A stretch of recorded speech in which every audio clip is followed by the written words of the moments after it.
Good morning, everyone. What's going on, SOC 100 crew? Welcome back. Welcome back to another weekend. Happy Thanksgiving to everyone as well, too, from the US side and anywhere else if you decided to celebrate, eat a lot of turkeys. Let's have some good time with family and friends.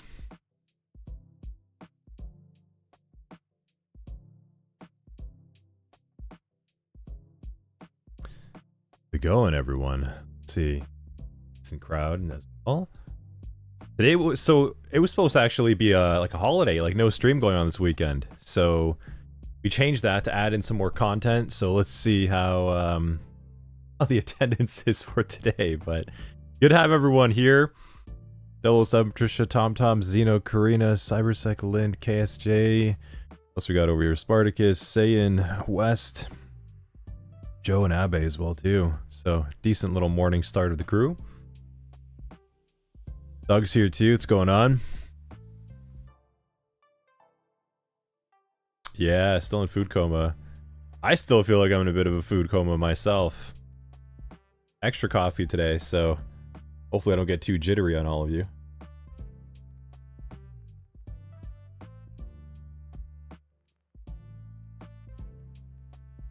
Everyone have a good week? Get some downtime?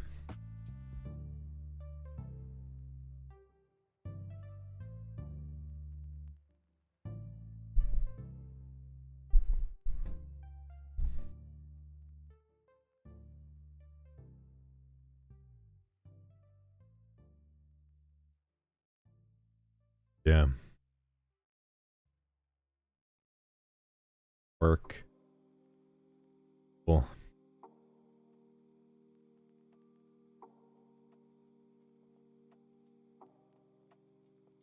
So we've got, take a look over here. Let's take a look. What's on the agenda? So let's see. Today, we're going to be wrapping up Windows Enterprise. That's today. Windows Enterprise today. Tomorrow, Career Prep 1. So this is actually going to be a portfolio day. How that's going to work. And then next Saturday, we're going to kick off Help Desk, which I think will be like the full day on Saturday, and then it will be the half day probably on Sunday, depending. We'll kind of see how those 2 days kind of work out. There might be a little bit of an overlap, but a little bit more for SOC 100-1, and then we're going to kick off the -2 course, and just it's going to be a little bit more lecture and theory with some encryption demonstrations, and then we get a break. And we get a break over the holidays. So that'll be a good time for everyone to catch up. Well,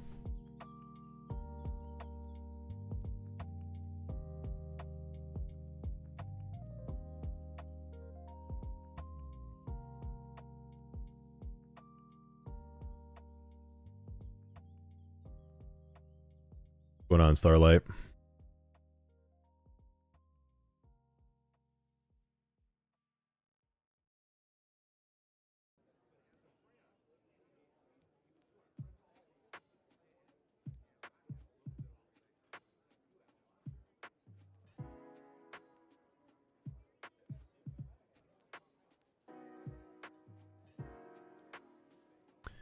Maury, welcome back. Let me know if everyone can hear me as well too. So I upgraded my stream, my quality. I hooked up a 2.5 gigabit connection. So I think the streaming video quality should be a lot better as well. In terms of like, there shouldn't be like random hiccups if you ever had that before. CI, morning. Sounds good, yeah. So if you ever had any like weird buffering issues in the past streams, if it ever got like blurry for a second, I don't think you should be getting that anymore. I've like almost quadrupled my upload. From like 30, 40 it was. Now it's at like 170, much more stable. downloads better too. So better. But yeah. Can you believe it? Like, we're in class 14. We're almost done SOC 100-1.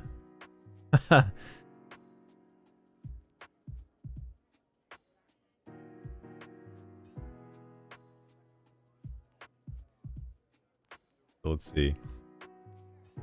Class 14 today. 15, 16, 17. It'll be 17 classes.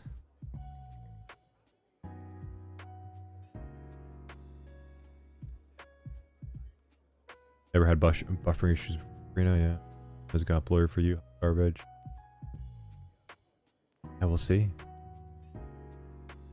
Okay. It should have been really rare before too, like if anything. Like, I had a pretty good connection beforehand. It also kind of depends on your connection, where you're at, but now I'm just saying like it should be like a super rare event, if anything. At least from my end. So.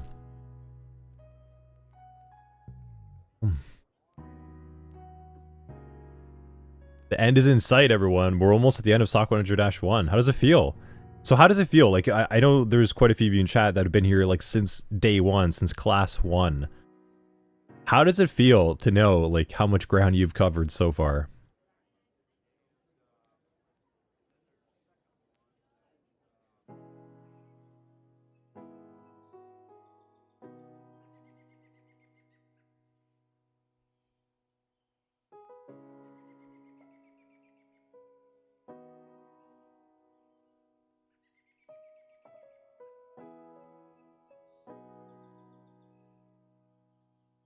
Spartacus, thanks for the follows.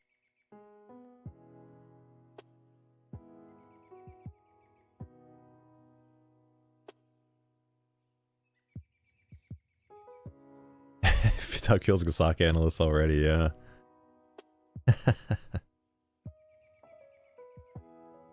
Super psycho the chorus, though I feel like I have a lot of catching up to do. Yeah, I mean, it's always going to feel like there's more you can do, and that's why you just need to be you need to be focused on your learning objectives and watch out for those rabbit holes. So, like, has anyone ever actually, you know what, that's a good point over there. Has anyone ever seen, what's it called? The Cybersecurity Certification Roadmap? I think that's the link to get to it. From Paul and Jeremy, yeah, that's it.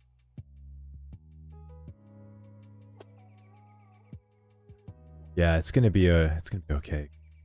Yeah, I said. So, like, here is every cybersecurity certification.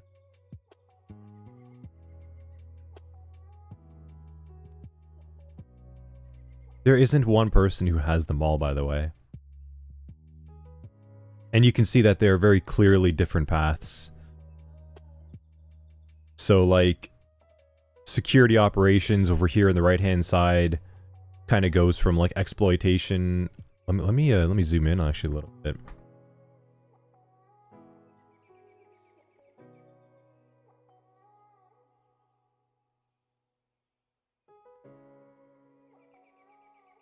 Even, like, got some weird kind of, like, scaling thing.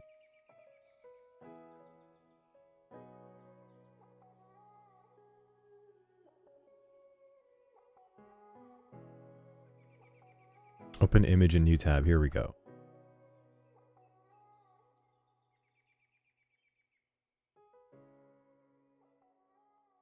Get like a proper scale of it. Either way. Okay, well, you can see my mouse kind of moving around, right? So, yeah, so, like, it's a good thing you said that, Karina, because, like,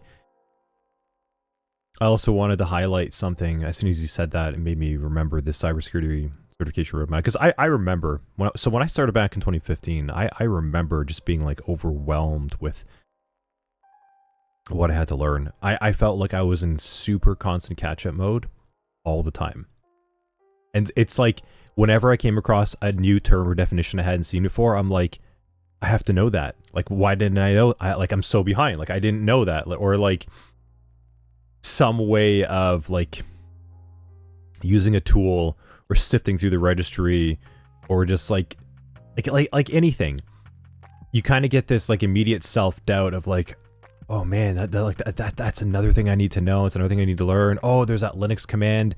Didn't know that one as well. Oh, I don't know how to partition a disk. Yeah, you know what? I don't know how to get that service running, how to troubleshoot that software. You can really overwhelm yourself. Yes, exactly. Why didn't I know that? Yeah, it's a real thing. Cool. Ukezi, thanks for the follow. Also, alerts should be working now, by the way. You all should have seen like a big heart pop up with some sound. Finally figured out what happened over there. So, yeah. You know, like the real thing over here, Karina and everyone else, is that, and I tried to highlight it before with that list of protocols, and I think this might actually paint a better idea of what I'm trying to say, is that you can't learn all of this. And you're not, and more importantly, you're not supposed to.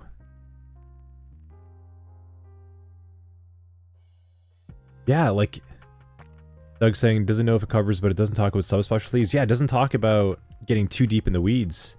I mean, there is some pen testing certifications over here, Doug, but it doesn't get like role specific. It just tells you the possible certifications you can go for, which are plenty.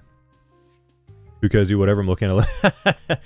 So exactly, Kukezi. So this right here is the list of all possible cybersecurity related certifications in the industry. And what you're seeing here is the mind of newcomers and learners when they say, I want to learn cybersecurity, and then they look at a map, they're like, oh, I have so much to learn, and then they get overwhelmed. And that's not how you're supposed to look at this. What you should be doing is getting a general baseline understanding of how a computer works, how networking works, the common technologies like a Windows server. Like that should be like your baseline. Like the IT side, just how stuff works. Beyond that, it's more about just being targeted with your time.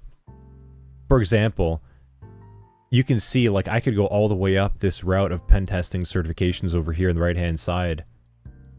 But why? Like why would I go all the way up here and then start thinking, oh, you know what? I really should start also learning asset security because there's a big trend on that. And then I start learning certifications up this tree. And then before you know it, you just get burnt out. And then you start to say to yourself, well, like, this isn't for me. Or I can't do this. And that's not really it. It has nothing to do with that. It's just more so you bit more than you should chew. Not even that you could. You just bit more than you should.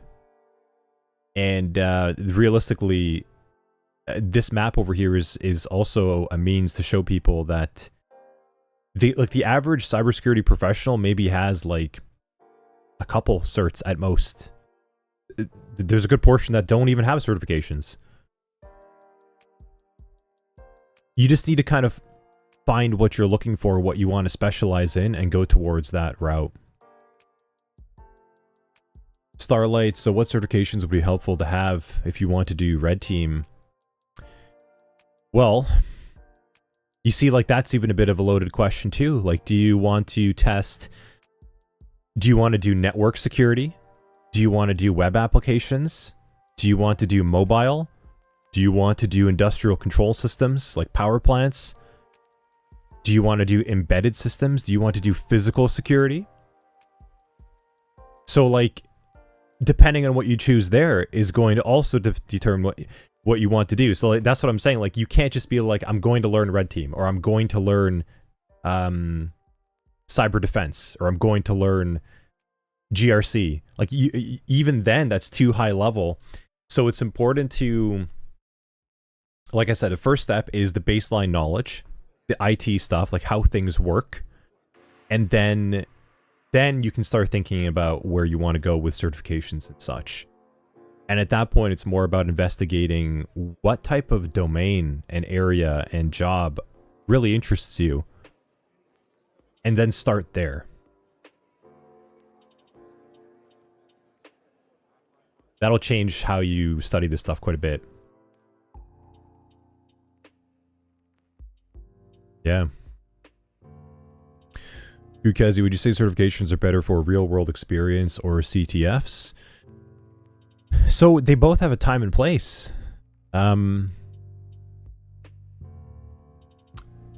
There are some certifications out there that provide decent real-world experience, depending on the area that you want to go. And the CTFs themselves, some are not great for real-world experience, and some are. I would actually go back to you and say that the best real-world experience is real-world experience. I'm not trying to sound like some wise old sage trying to confuse you over here. I mean that. Like, the best experience for you is real-world experience, and you can do that with a home lab.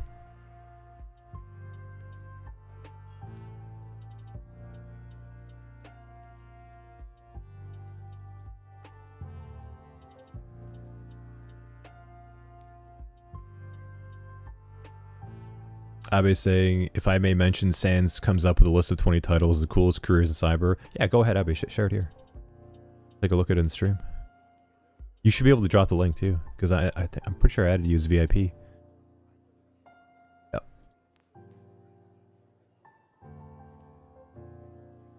Let's see if this works.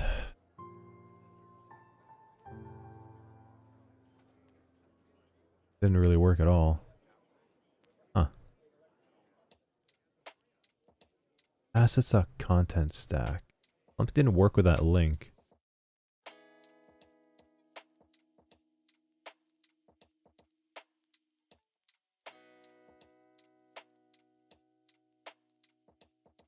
Oh, there's like a weird space going on here. Hold on. Nope. Something's wrong with that link.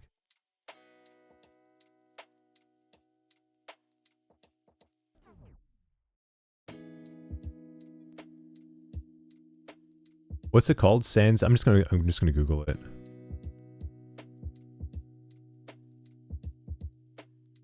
Here we go. Poster. There you go. There you go. Cool. Yeah, for some reason, is it like the link in the chat's not actually letting me. It's got like some kind of weird formatting going on for whatever strange reason, but yeah, and also, you know, like Starlight, Karina, and others in chat with like questions and career prep stuff. So we're going to be talking about that when we get to tomorrow, and we're also going to be talking more about that when we get to the home lab portion. These are all good burning questions. So Abe wants to share so coolest careers in cyber.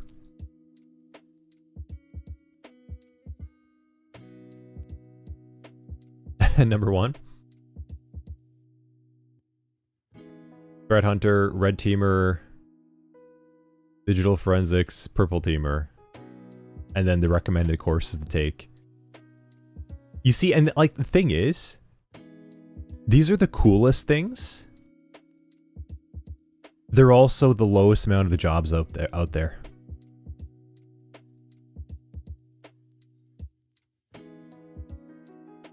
So like,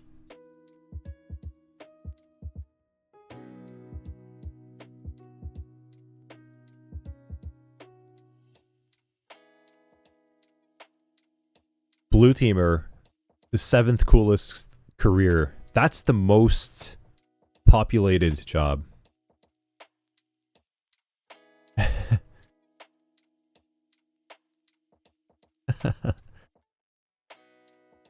You're ahead by 1, Doug. You're ahead by 1. You're number 1, I'm number 2.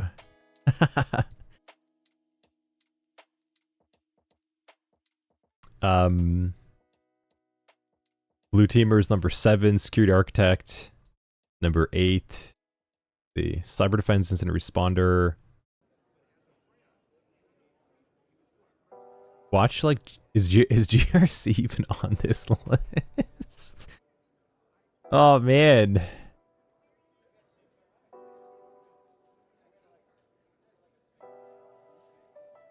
It's not even on here, is it?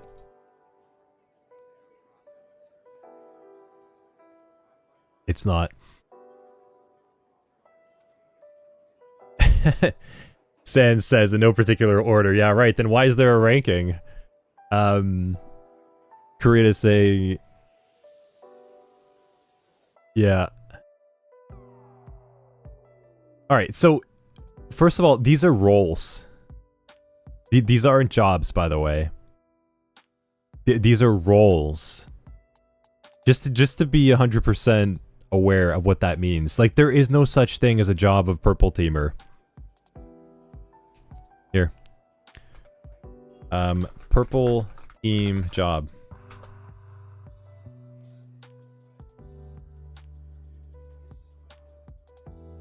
SOC Analyst, Junior Pen Tester, Business Analyst, Analyst, Web Designer. Web Designer came up with Purple Team, by the way. Purple Moose Cannabis. Cybersecurity Analyst. It's Early Resolution Analyst. Let me know, by the way, when you see a job title, Purple Team. I'll keep scrolling. These are roles, just so that everyone's like fully aware of this. So,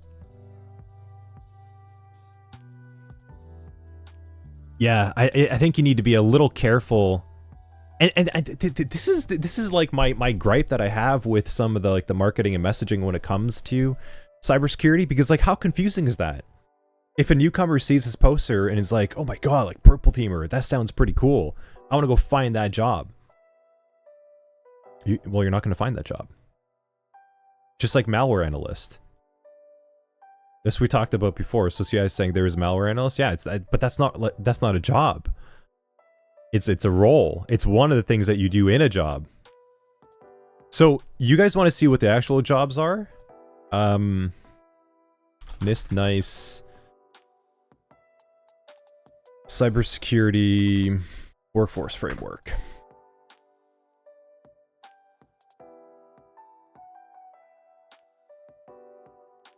Okay. Here you go. Here are more your actual jobs, even though that they're still considered roles. Let's go down to protection and defense. These are typically going to be more job-related functions. And I can tell you why, because if you actually open them up, like let's take a look at digital forensics. If I open up digital forensics, so NIST, we're going to talk more about NIST in the GRC side of things, and when we get into policy, frameworks, etc. So just for all intents and purposes right now, one of like the de facto frameworks of policies and recommendations and best practices that the DoD, public sector, and a lot of private sector also utilizes to structure their security and structure their resources at work. And NIST has a lot of sub-frameworks, one of them being the NICE framework over here. It's called the Workforce Framework for Cybersecurity. And they actually used to have roles, and that's why we, like actual job function titles, and that's why we actually called our training Cyber Defense Analyst, because that used to be the preferred title. Now it's like SOC Analyst, Cybersecurity Analyst, then there's Tier 1, 2, 3, L1, 2, 3, etc. Like there's lots of different naming conventions, so they kind of got away from that, but they updated it so that these are actually more targeted to jobs out there. So you could work in digital forensics, for example, and your job would consist of this. Like, these are the tasks that you would do on a day-to-day basis, the knowledge of what you should have, and the skill statements, like what are your actual skills. We mapped our training to the original one being Cyber Defense Analyst, which has now been kind of migrated. So if I go like Cyber, you can see over here, Cyber Defense Analyst Cyber, it'll take you up to here now, but once upon a time, it used to be Cyber Defense Analyst. And here are tasks that you would do, which is kind of what, like, so we are training you on this route. We are training you for defensive cybersecurity, And if you wanted to look at this poster, we are training you for number 7. See? Cyber Defense Analyst. All-around defender. This is what you should be trying to target. When you're like, oh, like, what do I want to become? What do I want to be when I grow up, right? Like, this is where you should actually be focusing your time and attention to. All the resources are specifically here of what you need to be understanding. So if you want to get into defensive cybersecurity positions, then you want to focus on these tasks, like validate network alerts, identify potential threats to network resources, recommend vulnerability remediation strategies. Yeah. Yeah, I'll share this over here in Discord, and we're going to talk about this more in the career prep portion as well. I'll drop this out of Discord. The cybersecurity roadmap on roadmap.sh. Oh yeah, that's actually a good one too.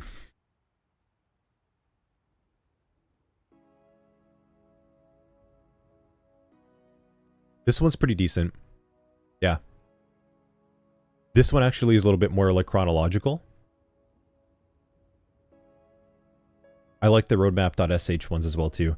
Yeah, thanks Hawk Bridge. That's this is a good site as well. Now again, this one isn't really like standardized like NIST. NIST actually drops you into the specific role. Here, I'll drop inside of Discord as well in a second. Gonna put in the career prep channel or career chat.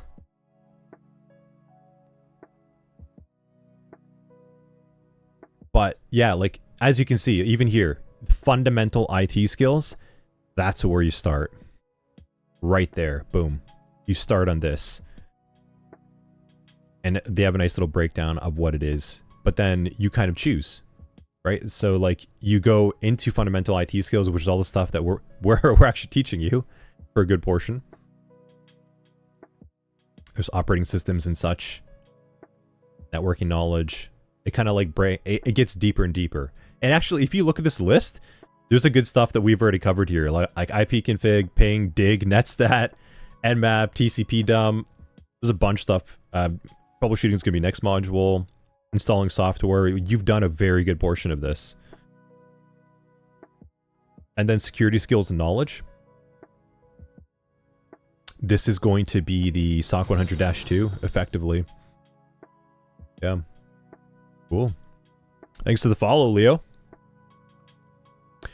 So yeah, SOC 100-1, if you want to map it to roadmap.sh, is this, like the beginning. And then SOC 100-2 is security skills and knowledge. Actually, SOC 100-2 through 4 is this middle section. And then SOC 100-5 is this section at the end. So we didn't really map it to this, but actually there's a huge overlap. But yes, and it's okay for us to spend a little bit of time in this. I think it's important to answer some immediate questions and burning thoughts. So roles are important to understand. Like these are general things that you would do in different positions. And then actual positions would fit more into the work roles themselves. So let's go back to that high level. These are typically going to be more actual positions for things for you to fall into. Like cybersecurity legal advice, like that's a job. Like you're a lawyer and you focus on cybersecurity and security related and risk management related, like policies, laws, legislations, etc. So that's like an actual kind of job. Cybersecurity instruction, well, here, that's me right now with you guys. Again, that's like that's a job. And then again, incident response is a job. Infrastructure support is a job. Threat analysis as well too. Vulnerability mitigation and analysis as well.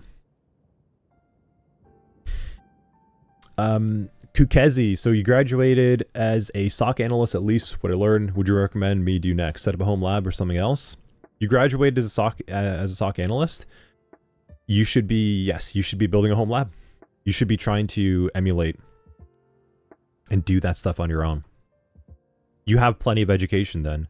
Now you can follow along with us. We're doing the SOC 100-1 course. All this stuff over here. We're going all the way through all of the SOC 100 content from Level Effect. And that includes building home lab. If you want to just kind of like, you know, go with a nice community, go along with it. But yes, get your hands dirty now, please. You want to start showing off what you can do.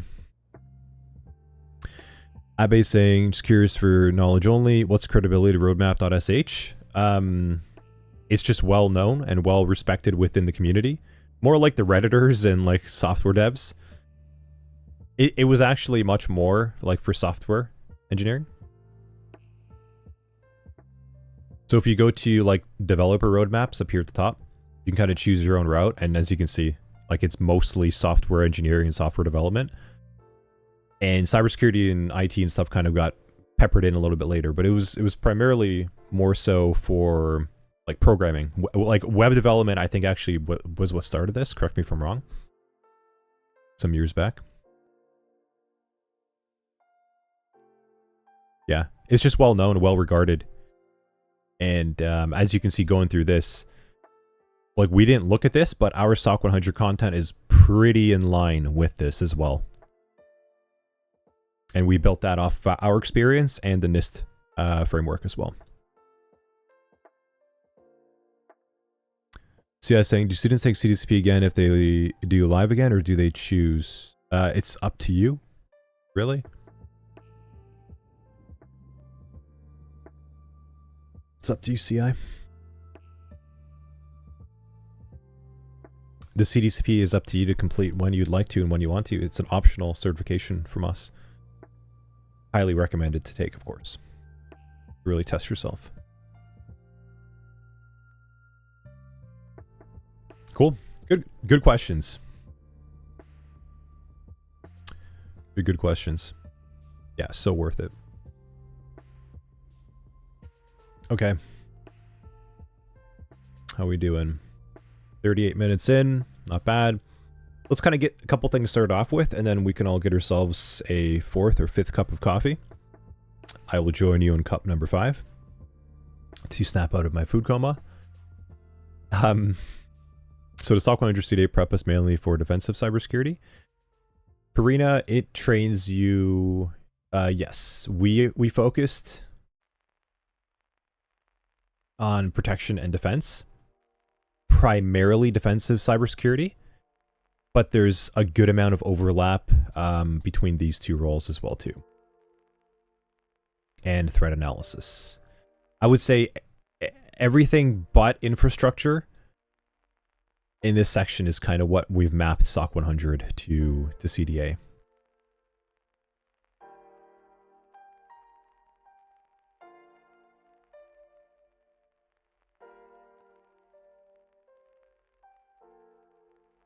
So yeah, we are training you for SOC Analyst Tier 1 and 2 types of roles.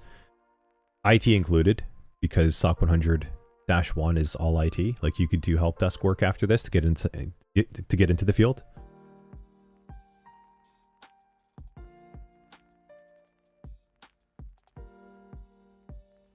Yeah. I should also add that protection and defense is the bulk of the work. Like the bulk of the work in cybersecurity is protection and defense. It's security. It's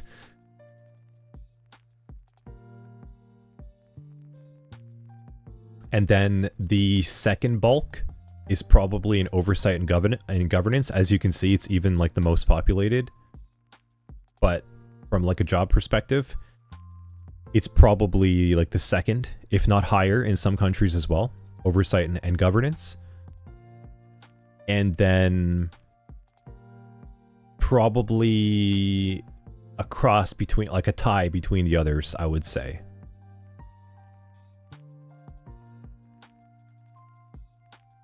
So KSJ threat hunting, LFAC when? Yeah, SOC 100-5. So Doug's here in chat. We've got adversary tactics in SOC 100-5. We've also got threat hunting. Got some cool stuff. And actually, KS There's a lot of threat hunting in SOC 100-2, 3, and 4. A lot. There's a lot of hunting down like IOC, so indicators of compromise. There's a lot of hunting that down, compiling an analysis, correlating different events, preparing an investigation. It's a lot. There's a lot peppered inside there. Kukezi, it's really helpful. Yeah, glad to hear it.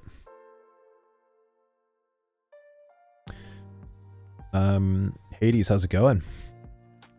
Welcome back.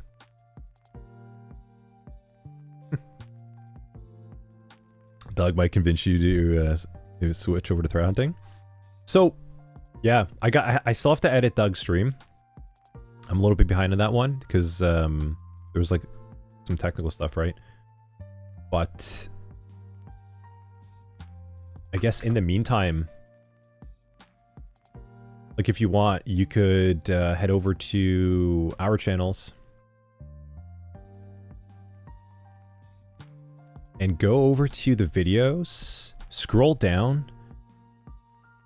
There's a couple of my videos I did in the summer that is threat hunting. So these two videos right here, I actually did a live analysis of the Z-Loader malware and also being rickrolled. So these two videos, check them out until I get Doug's video up. I need to get his done. But, oh wow, we went up to 2.13? We were at like 2.08 the other day. I guess the word is getting around, but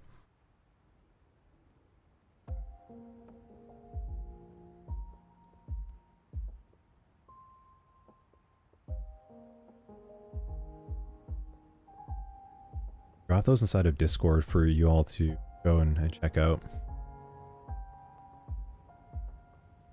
We're going to start doing more of those. That's what I was saying when Doug was here.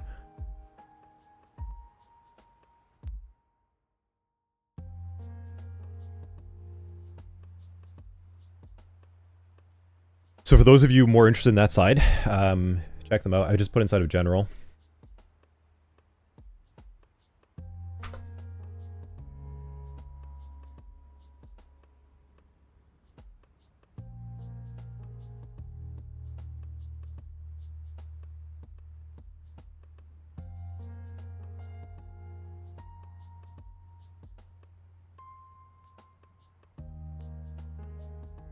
Yeah. Cool.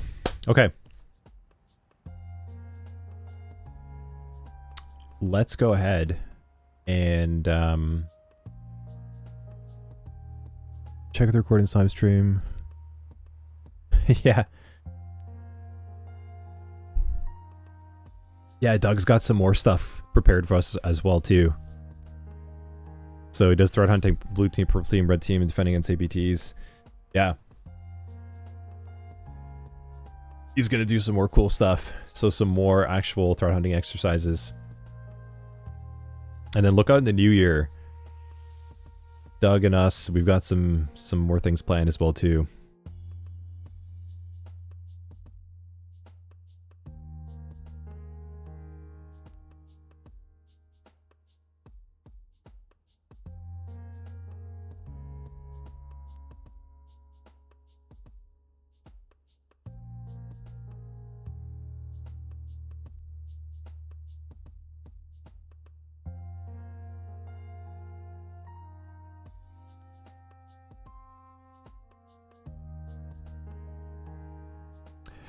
Yeah, so okay, I guess before we start getting into the content over here, does that generally provide some relief, kind of knowing that you have these resources to, like, guardrails? These are guardrails so that you don't overcommit, that you don't burn out, that you don't just try to study everything. Knowing that you have, like, the NIST workforce roles. Knowing that you have little roadmaps that are prepared for you. Knowing that there are like centralized types of roles. Cool, yeah. So Karina is saying, yeah. Good to know, CI too, totally. The little side wheels on your bike, yeah. Yeah. Yeah, just so like that, it's so easy to get off track and burn yourself out. in this field, because like that's what I'm saying. Like I think I've said this on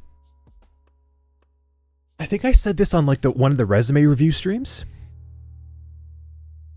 where it's like when someone says that they want to get inside of cybersecurity, that's like saying, I want to do sports, or I want to do medicine.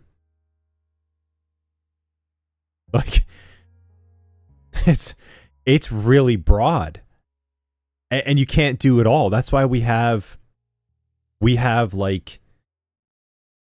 doctors for just about everything. You have doctors that just focus on your eyes. You have doctors that just focus on your ears, on your spine, on your feet, right? Like, you have doctors that are specialized in these things for certain reasons, but guess what?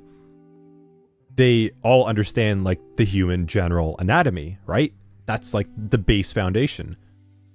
The body exists, like body has functions and things. They all generally understand that, and then they specialize. That's what you need to do in this field as well. The body is the computer, like the Windows workstation. And you just need to eventually choose a certain discipline or specialization to become very good in that role. And look, what you need to understand that's really important, honestly, is pick the one that you like the most and you want to be the best in for yourself. Because even if there are only 1,000 red teamer jobs out there and there are 1 million blue teamer jobs, I'll tell you this: if you're going for like the gold and you love red teaming and that's what you want to be, and you become really good at it, you will find a job. And even if you don't get into one of those 1,000 positions available, you either will eventually, or you're going to become mostly that role in one of the 1 million blue team positions out there. Truly. So just focus on what you want to become. If you like digital forensics, be the best at it that you can be. If you like red teaming and hacking and trying to like break things apart, then do that. If you want to set up a defensive perimeter and hunt the threats as they come in, then just do that. If you want to set up the most amazing home labs and infrastructure and making sure that all devices talk to each other properly and never break down, do that. But you have to focus on those disciplines, because you can't do two of them. Truly, like, you can't do two. You can do one very well, and then maybe one or two good enough, but there's no way that you're doing two very well.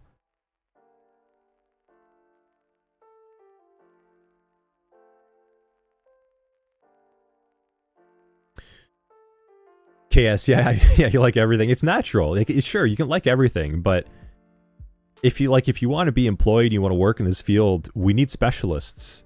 We don't need generalists. Now, you can generally be interested in everything and enjoy it and study in your time, but just make sure that you are a specialist in something. Kim Fried, interesting, you worked as a React Native dev. Cool. But your knowledge is also spattered in other areas of IT. So according to this, I don't know what you linked because it asterisks out.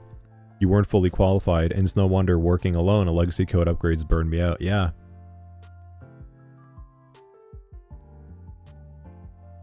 Yeah, that's fair enough. Well, hopefully you can get a little bit more direction now.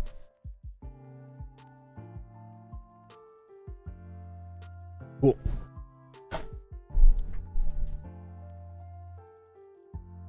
Yeah, so we're also going to be starting to have some additional streams on just like career stuff, career chats, career prep.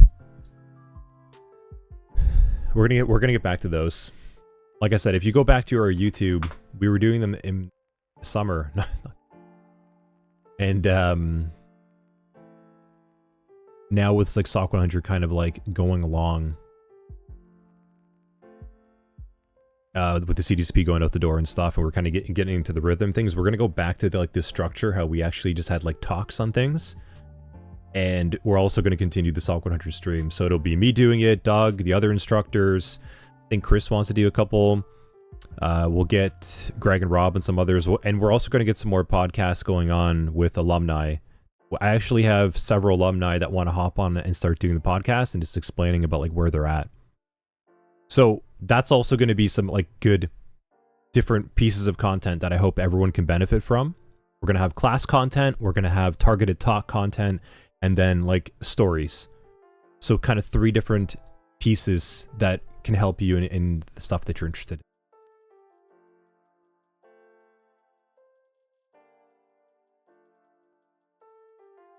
Cool. Okay, well, we covered a good amount of stuff. Haven't got into the enterprise Windows stuff. It's roadmap site, yeah. Good, I'm glad it's helping out. Here, actually, I'll put that inside of Discord as well.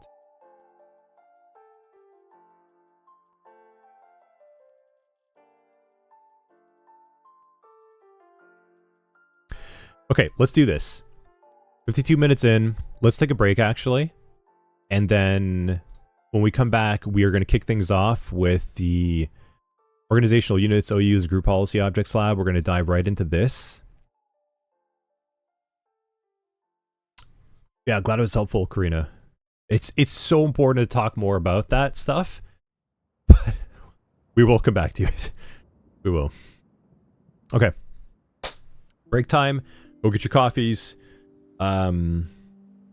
Water, juice, coffee, tea, chocolate, turkey sandwich. You're still eating them?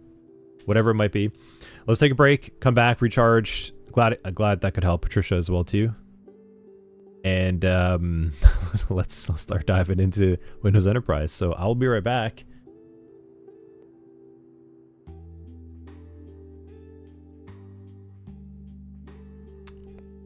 Right back.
All right, we're back. Back in action. Let's do this. Okay, systems. Let's fire it up. Gonna kick back off my base enterprise group, Windows Server, and pretty sure, yeah, I'm pretty sure in this lab that we're gonna be using the Windows Workstation as well. So we're going to be doing lab organizational units, OUs, and group policy objects.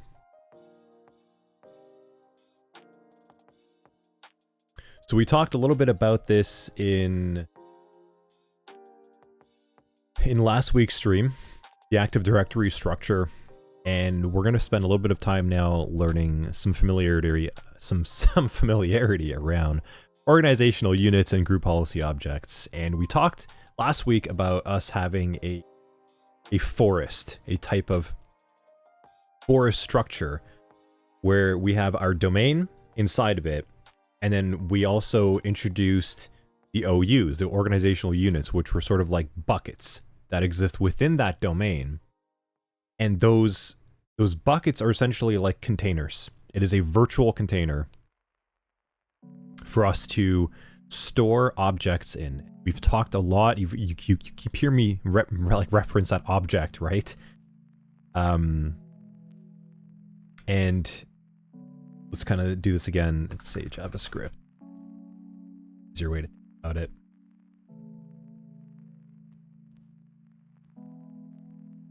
Okay. So to reference this again, and we're getting a little bit deeper each time as we go, these objects are a very common data structure.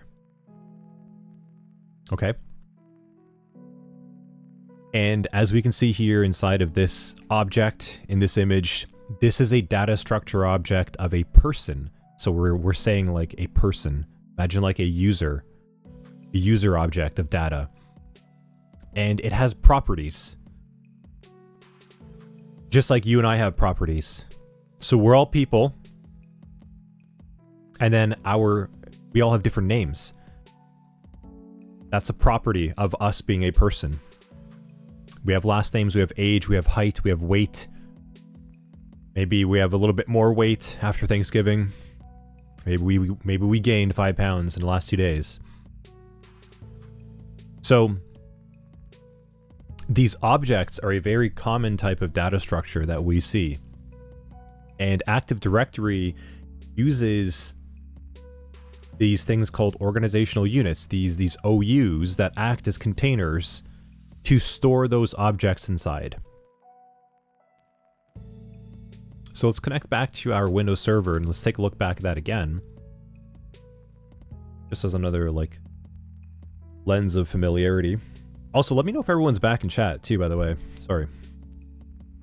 Give me a little wave or something. Let me know.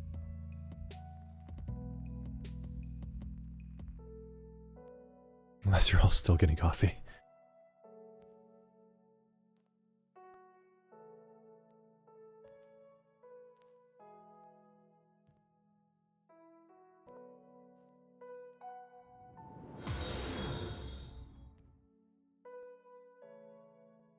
Nice, Jug. Thanks for the follow.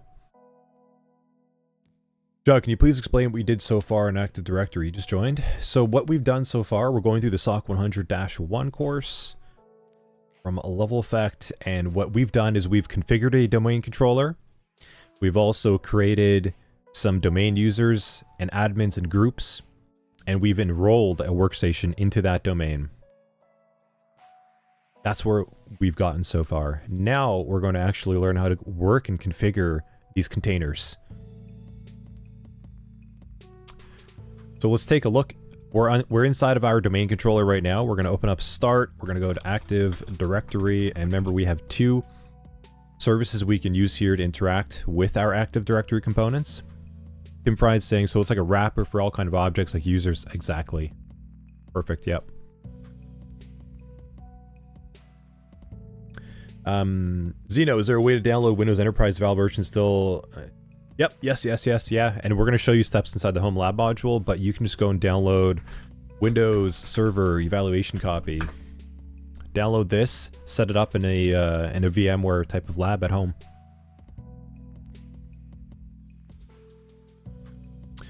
So remember, there's two services we can use. We have Active Directory Users and Computers, ADUC, and Active Directory Administrative Center, ADAC, if you want to kind of remember them. That's how I think about them in my head. So ADAC, let's open up that one. This is the more modern view of it. You could also open up the more original classic view. One is lighter and load. At some point, I'd imagine this will be deprecated, and they're just going to stick with the new one. So what are we seeing inside here? So our Active Directory view shows us over here our goodcorp.local domain. Okay, this is our forest and our domain. We have one domain in that forest. You could have more. This is how you can have like a goodcorp local, a goodcorp.com. Yeah, you like classic TKS? Yeah. I do prefer classic myself, but I'm sticking with the new lens just because I imagine at some point the other one will be deprecated. So you can have different domains, kind of like if you had leveleffect.com, if you had example.com, goodcorp.com. Remember back to that whole structure of a domain. So what do we have inside here? Well, if we take a look and see, we have users. Okay. So this is actually an OU, our OUs, our OU called users. I can get my words out right today. And as you can see, a description, default container for upgraded user accounts. It's what it is. It's a container. It just stores objects. So goodcorp.local users OU user objects now live inside of that OU. It's just a way for us to structure it. I'll give you a non-technical example to make that stick more. We all drive cars, right? When we drive our car home, where do we park our cars? Inside of the garage. That's kind of what the OU is like. Your cars then go inside that garage, and then they exist inside there. That's like their storage space. And then when they go and interact with other objects, they leave the garage, and they do other things. That's effectively what an OU is like. It's just a storage container, a bucket to store that type of object inside there. And then the object itself has properties. So like car has a color, car has a model, a make, a year, a fuel type, number of seats. And I'm pushing more of that language because you will continue to see that more and more. So I'm just trying to get that exposure early on. Buckets, objects, properties. These will be terms that you're going to see more and more, and not just in IT. This will go into development as well too. Just about everything in life.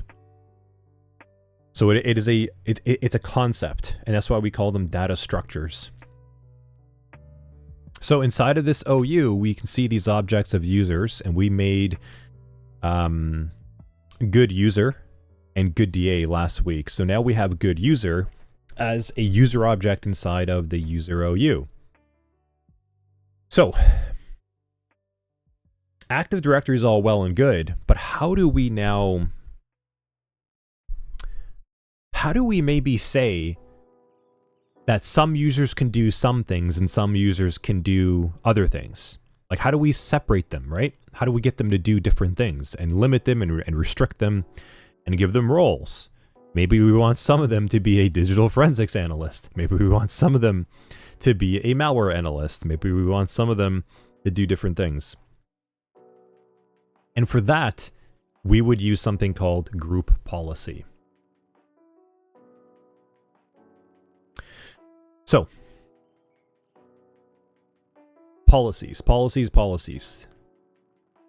There are two forms of policy as a concept to keep in your head. The first concept is,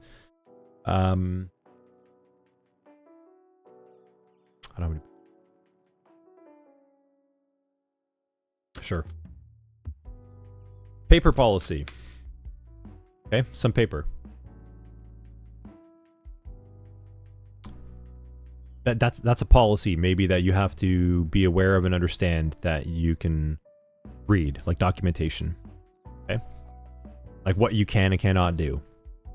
So if you went to work, you started a new job, you probably signed like an employee onboarding package of policy.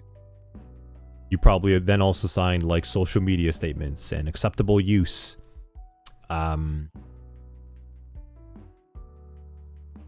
and safety, right? Those are policies.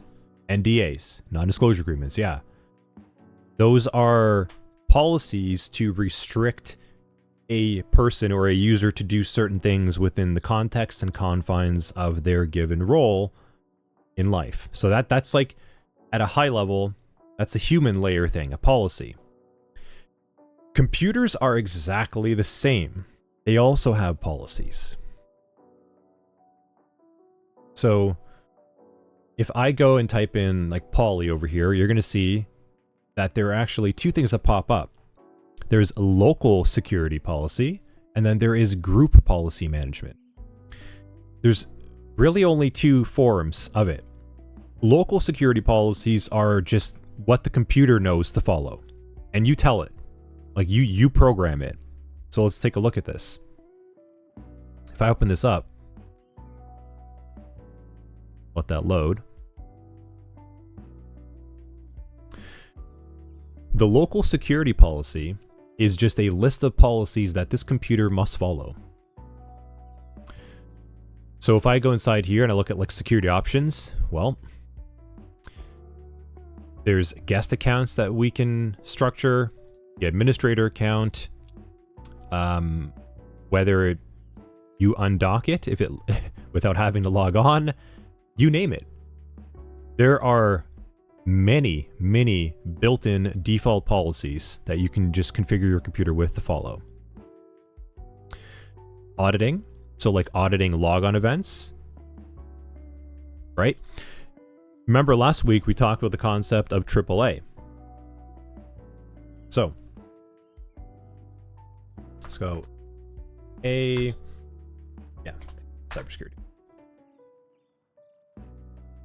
So we talked about this last week. AAA, Authentication, Authorization, and Accounting, or also sometimes called auditing. And the group policies are what allows us to modify these things, just like local security policies. Now, local security policy is what we can configure for a single workstation. Single.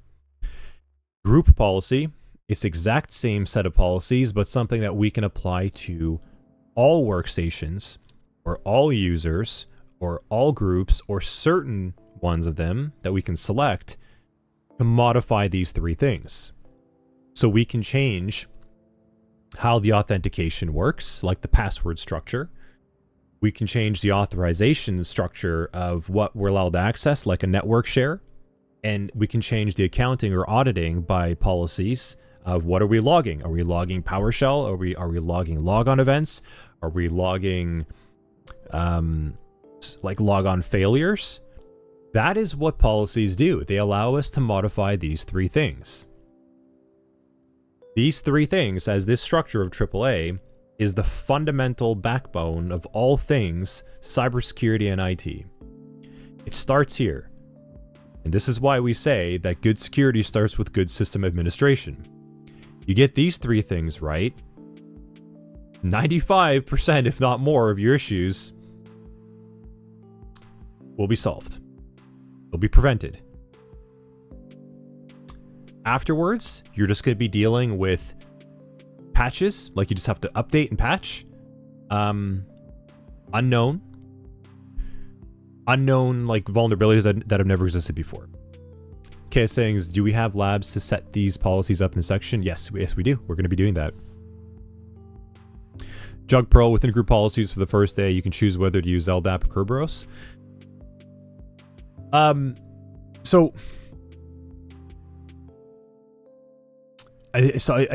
going to want to kind of look at the difference between the two. So LDAP, we talked a little bit about last week, is a directory service that allows us to query objects in Active Directory. So LDAP allows us to make a request.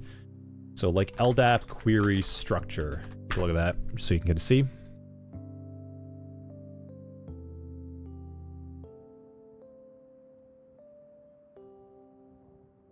Yeah, there you go. That's probably better. Open image in tab. So LDAP would be using these types of records. So you can see right here, like OU, right? That's our users. We also have domain components like .com. LDAP allows us to make a database query request using a variety of different Active Directory object structures like OU, CN, DC, etc. And we could query multiple values instead of a normal database that just has like name this. Like if I were looking at a normal database, I would say like give me person.name, give me person.age. It's very limited. Whereas LDAP allows us to do like give me person.age under this group, under that workstation with this domain. So it gets very very granular and allows us to make these very custom and specific policies for absolute control and much more efficient. Now, Kerberos is an authentication protocol that allows us to gain access to the domain and domain resources. So that's different. We're actually going to be looking at that more in the help desk module coming up. Is AAA a triad too? No, it's not. Let's take a look. So cybersecurity model. You can kind of see the difference. I mean, yeah, I guess some people put it like a triangle together, but it's not so much a triad because they do different things. They're very like specific functions, right? Authentication is how you log in, like that is it. It's just like, are you who you are? Authorization is what are you allowed to do? And then accounting is what did you do? So they're very, very specific, whereas other triads have overlap amongst one another. Like if you look for an indicator of compromise on a workstation, you can find it in multiple places. And that's why we'd have like an analysis triad where it could look different in multiple places, but it's a different thing. It's not so much a chain or a sequence. It's more of just like 3 separate arms and the body is in the middle. That's more of a way to think about it. So like imagine the human body, instead of thinking about like 3 separate arms, because that's kind of strange. But let's see if I can find a decent model about this. All right. So this is fine. This will do. Now, the body is in the middle. Imagine like your arms are one thing, your legs do another thing, and your head does another. But the body is the centralized core of like where these things are all connected to. That's kind of what AAA is like. It's not a triad, it's not a chain, it's not a sequence. It is 3 separate functions of a core piece. Now, we call them AAA just because it's easy to remember, because they're the core functions. So if you had your body, but you had no arms, then you're obviously missing like a core function of the body, right? That's the same thing with AAA. Same thing if you had your arms but no legs, then you're also missing a core function of that body. And what this computer does is it has your arms to do one thing, your legs to do another, and your head to do a different thing. They all do very different things, but they're connected to that centralized core. So that's one way to think about it. And if we want to go back, maybe thinking about like an analogy of like the car, because we've talked a lot about like the car and the engine and functions.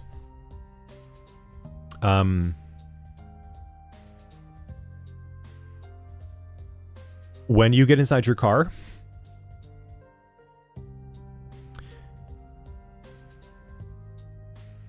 trying to think of how we can relate it, like authentication and authorization. Okay, yeah. So your authentication would be like your key. Like you log into your car, you turn on the engine with your key. That's your key to say yes, you can use the car. Authorization would be what your car cannot do, like how fast it can go, how much it can turn, how much mileage you can get. That's like your authorization, like the limits. And then your accounting and auditing would be like the mileage. So as many miles as you're driving or kilometers, you're seeing like the little ticker go up. That's like your accounting and auditing. Now, those are all inherent functions of the car itself and the engine, but they all do very different things. And they're three important things to make sure that we have a strong understanding of what this user is doing. Does that make more sense?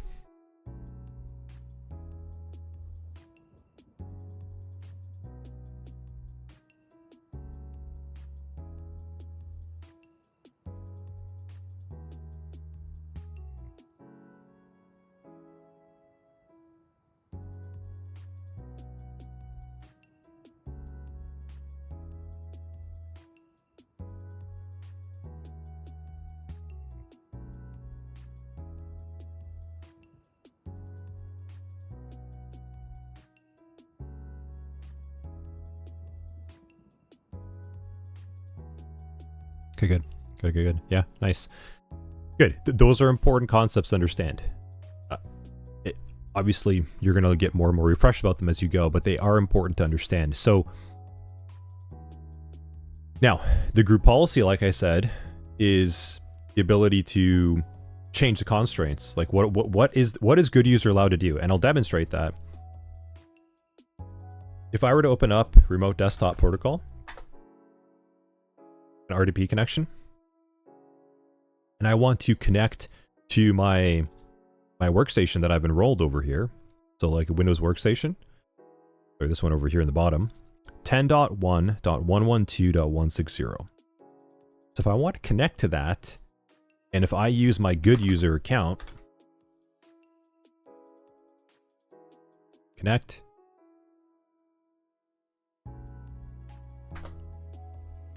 put in the password, say yes, I can't log in. That is because of a group policy. Now, if I go to good DA, who is the domain administrator, and I say yes, I would like to connect, well, now I'm going to be allowed in because the domain administrator is the super VIP, holds the keys to the kingdom. So the domain administrator by default has this remote desktop usage allowed. But a domain user doesn't have that by default. So what we need to do is we need to set up a group policy to permit that.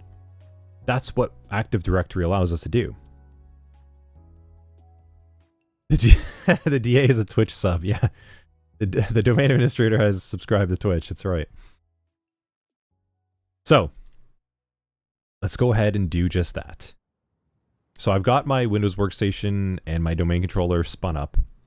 Now what I want to do over here is, let's double check where we're at. Yeah, okay.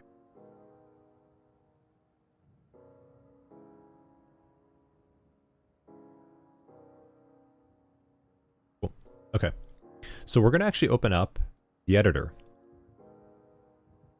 Close up the ADUC. I'm going to leave the local security policy open for now, actually. I'm going to go in the bottom start menu and type in group.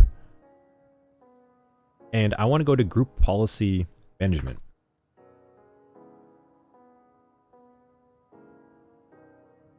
Now, notice that as soon as we do, we're going to be presented with this like additional piece of software, this additional GUI. And you can see right away, here's our forest, goodcorp.local.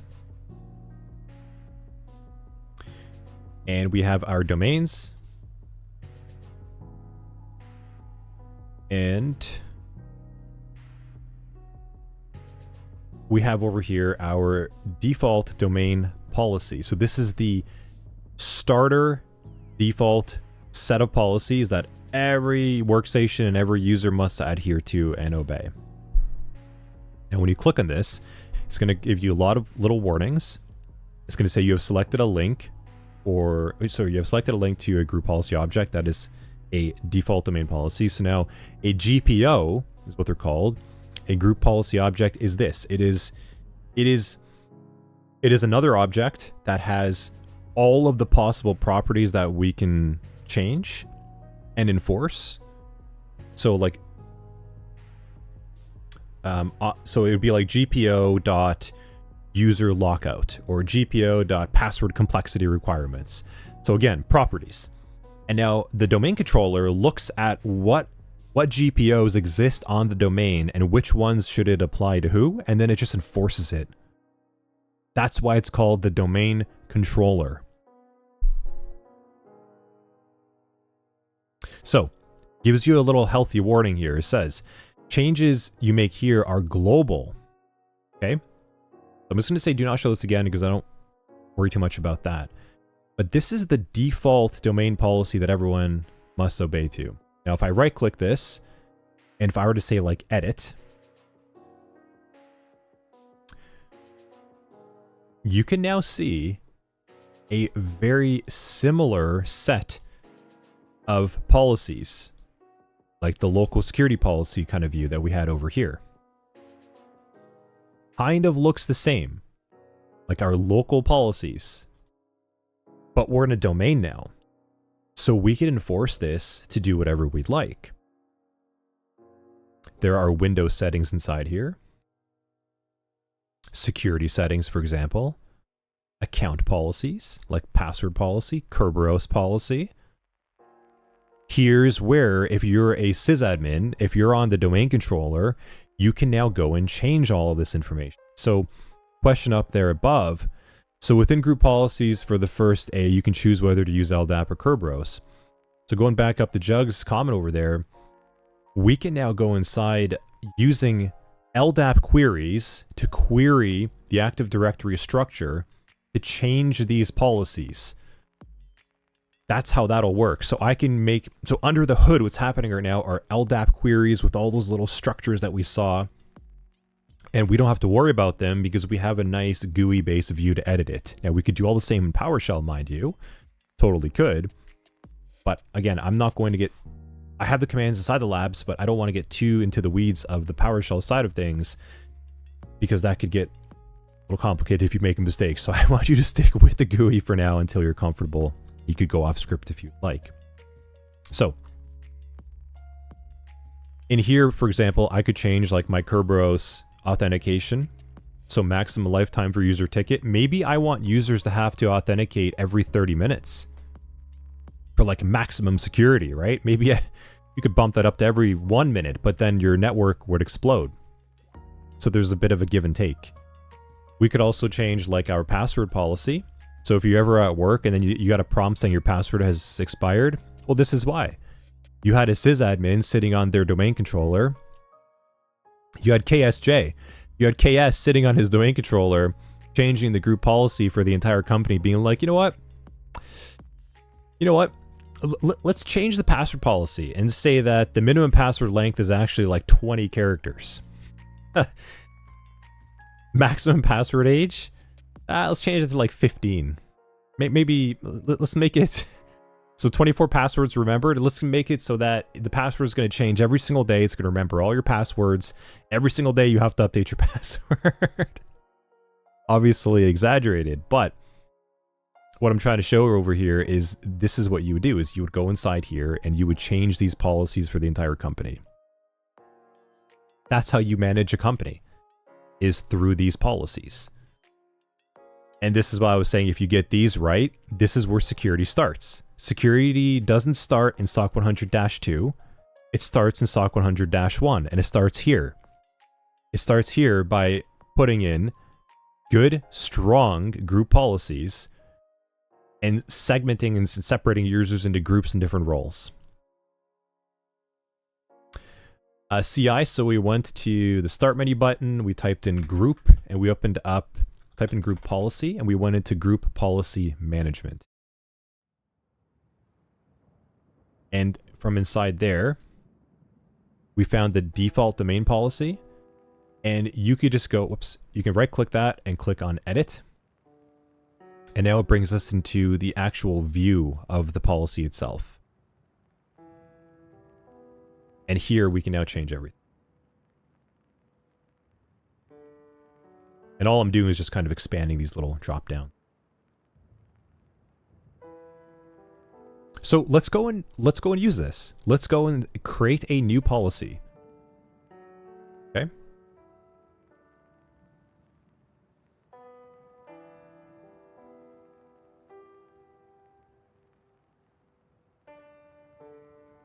Tracking chat looks good. All right.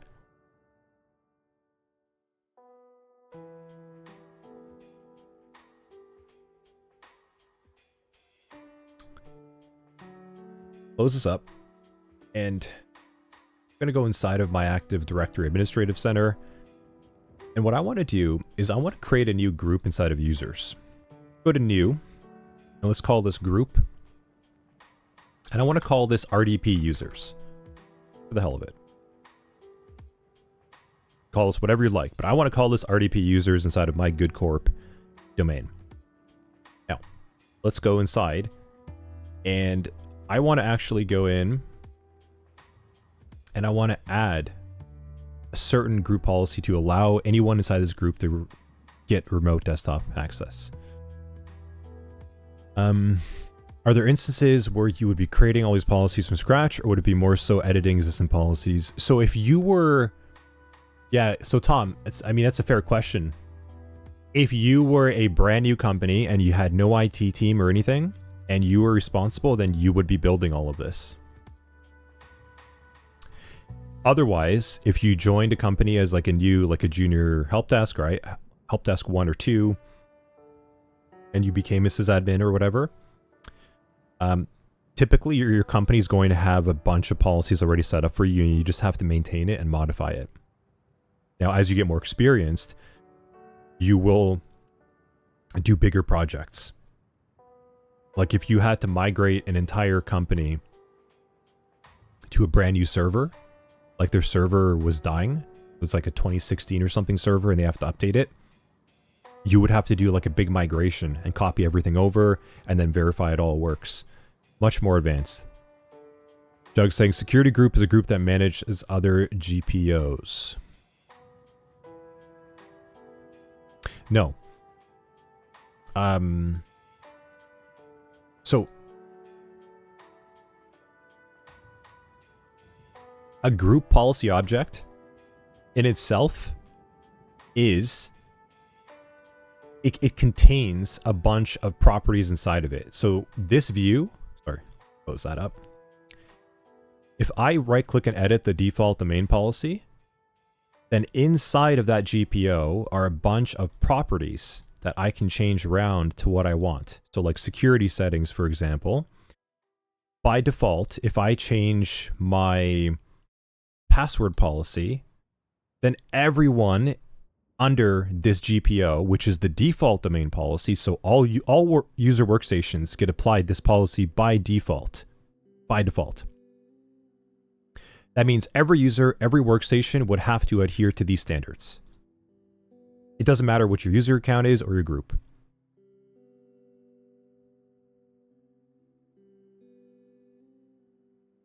So let's actually go and demonstrate and kind of walk through this one a little bit more. So what I've done inside here now is I've created a new RDP users object under the users OU. And all what I want to do inside here is I want to go and grant access to anyone inside of this group. If anyone is part of that user group, then I want them to be able to use remote desktop, because right now they can't. So I'm going to go inside of the group policy management editor, and I'm actually going to right click the default domain policy. And I'm going to say, actually, no, sorry. I'm going to right click the goodcorp.local domain, and I'm going to say create a GPO in this domain and link it here. Now, I'm going to go ahead, I'm going to call this something like RDP access.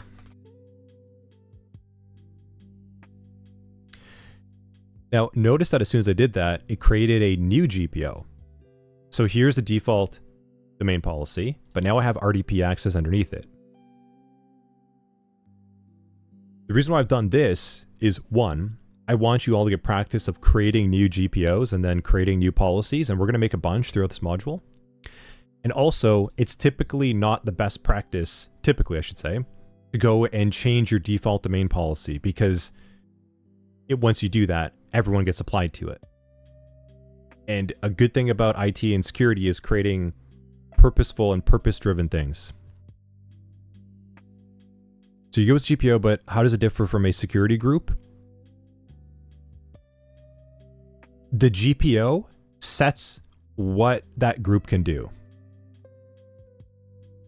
A group is just another container to organize users inside of. It doesn't do anything beyond that. It's just categorizing them. So inside of the Active Directory component, we've created RDP users as a group, and then I am going to create a GPO to say that anyone who is inside of that group will then get RDP access. So let's walk through it a little bit so you can actually see how that works. And I think it might make a little bit more sense as we go, instead of like conceptualizing and thinking about these concepts at this moment. Okay. So I'm going to go and I'm going to edit this RDP access GPO now. And again, we open up this screen over here. And you can look up documentation of where these things all exist. And I'm going to kind of walk you through them. And I want to go to computer configuration. And I'm going to go to policies. And this is inside the lab, mind you. Policies. Windows setting. Security settings. Local policies. User rights assignment. Now, what I want to do is go down here and say, allow log on through remote desktop services. I'm going to double click that. Okay. Now, we could double click any of these, but notice that when I double click this certain policy, a new window appears. And they're all going to look a little bit different whenever you double click them. Now, I can't do anything with this policy yet because I have to actually say I want to define it. And if I don't, it's going to give me the policy setting of not defined. That's why we can't connect. It's not defined, so good user cannot connect. So I'm going to say define these policy settings. And then I say add user or group. And then I want to go to browse. I want to go to RDP, users, check names. Like we've done before, press OK. Press OK. So you can now see that RDP users has this policy set up. And if you're ever unsure what the policy actually does, you can also go and look at the documentation. So this security setting determines which users or groups have permissions to log on as a remote desktop services client. So I'll hit apply. And now you can see over here, right? Policy settings says good corp RDP users, like right away. Now, because this policy has been defined, it is going to override everything.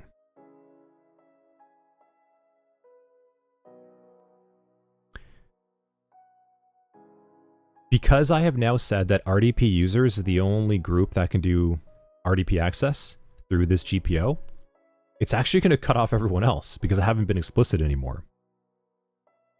So I'm going to go to add users group, and I'm actually going to go inside here, and I am going to also add the domain admins, just to be sure, to make sure that they can still retain access to it. That's important. So I'm going to hit apply, press OK. So we have clearly defined at this point in time as an explicit setting that anyone in the RDP users group and any domain admins are the only groups that can use remote desktop protocol access. No one else can. That's security. We're actually doing cybersecurity work right now.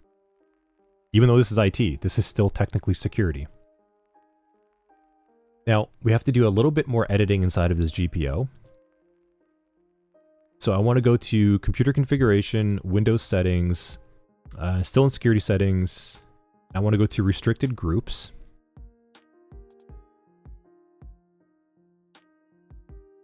And I want to do add group. And I want to go to remote desktop users. Now, this is not stuff that you just like, you don't just like know this, right? That's why we're walking you through it. We're showing you one way to set up remote desktop users. So say yes. We're going to create a remote desktop users group name as a restricted group now. There's documentation for like all of this. It doesn't matter what you want to do.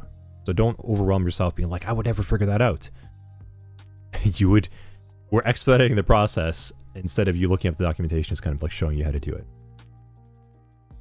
So members of this group, we want to go to add IP users. Okay. Press apply. Press OK. Cool. So these are the policies required at this time to enforce anyone in the RDP users group, and also as a backup countermeasure, I've added the domain admins inside there as well. Now I want to go back inside of my ADAC, my Active Directory Administrative Center. Open this up, go to members. I want to add good user.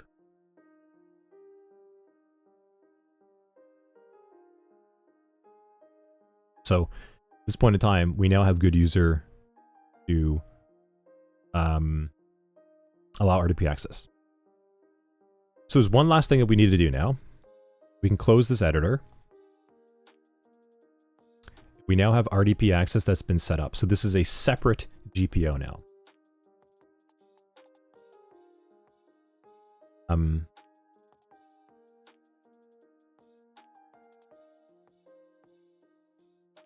So inside of here, what I want to show you is we can now get like a summary view by going to the settings tab inside of this GPO to see what this does. And remember, we're making separate group policies from the main domain one that are specific just for a single purpose. That way, if something goes wrong, we can troubleshoot to identify which one is the problem. We can also analyze to see where a certain policy is coming from that might be overriding something. So that's why we don't want to edit that default domain policy. We want to make separate ones to manage it a little bit more granularly and safely. If we scroll down to settings tab, you can see specifically what this is actually enforcing. And now we have the group set up. There's one last thing that we need to do. We're going to open up PowerShell. We're going to go to run as administrator. And now a workstation gets their orders, you know, like their marching orders. That's their policies, like their GPOs that they have to follow. Whenever they reboot and reconnect to the domain controller, there's a synchronization that happens. And then sometimes there are like routine intervals when they connect to each other and update. Now, a good thing that we like to do is called GPUpdate, this group policy update. We can issue this command remotely. And what we want to do is run something that says like invoke command computer name. We want to put our workstation name inside here. .local. Okay. And then we're going to run a script block.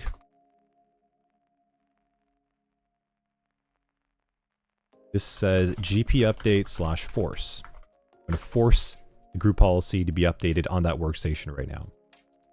Now the workstation name, if we go inside of our computer's OU, we can see the actual name right over here. This is what we're looking for. Open that up. Here, and you can see that's the full DNS name. I'm going to copy that. Open up this.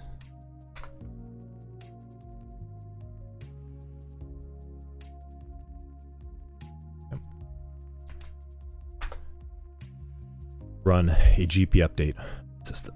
Hit enter. Now, if all is well and good,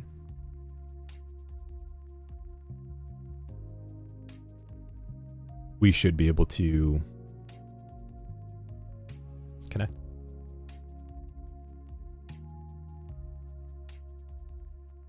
If it doesn't, we're going to do an additional connect. So Go inside of this. Now, just to make sure, we're going to connect as good DA. Yes. So that's still good. We can still connect as our good DA. Good to go. So make sure that still works. Open this again, change the options, and we're going to go to good user.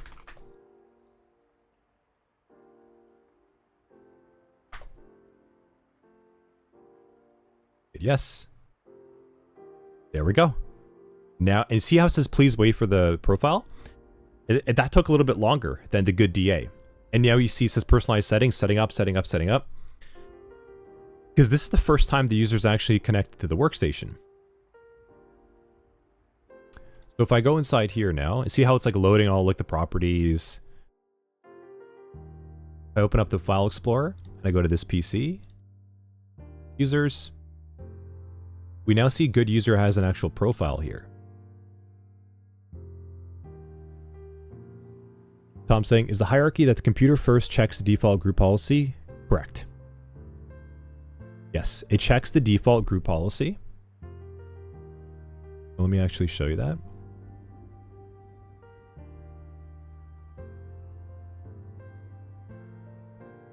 It checks the default domain policy.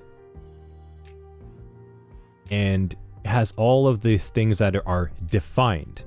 Now, if they are not defined, then it looks for another GPO that does have it defined, which is here. The policies, Windows security, local policies, user rights assignment. This has a policy defined for allow logon through terminal services and restricted groups. This one doesn't.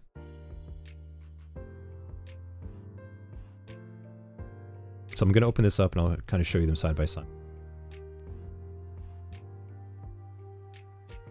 Got it? Yeah. Just cool. Demonstrate that as well. Because that is important to know. It's a good observation. So we want to go back up to course. We want to go to computers, configuration, policies, Windows settings, security settings, local policies, assignment. So this is the RDP users GPO.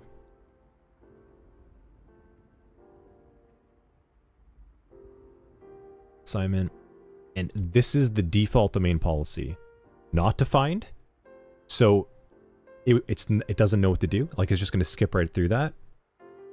And then it's going to check the next GPO that has it defined. And this will now trump. It will override the default domain policy for this specific policy setting. That's why we make them separate. So that we can get a clear view instead of having them all jumbled together inside of one.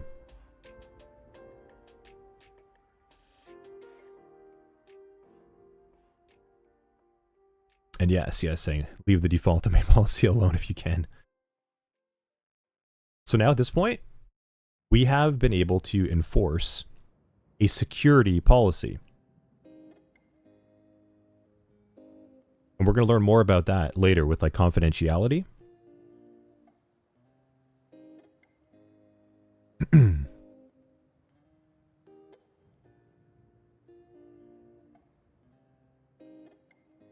From here on out, nothing really gets more complicated than that. That's the learning curve of group policy management. You want to make a group policy that changes their wallpaper? Okay, do that. Create a new GPO. Call it what you want. Find the policy that changes the wallpaper. Make it apply to all users or certain users. Run a GPUpdate. Done.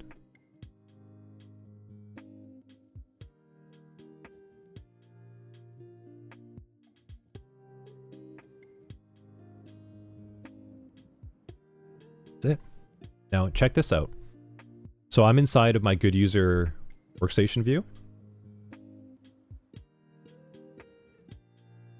Gonna open up PowerShell. Minimize that a little bit so you.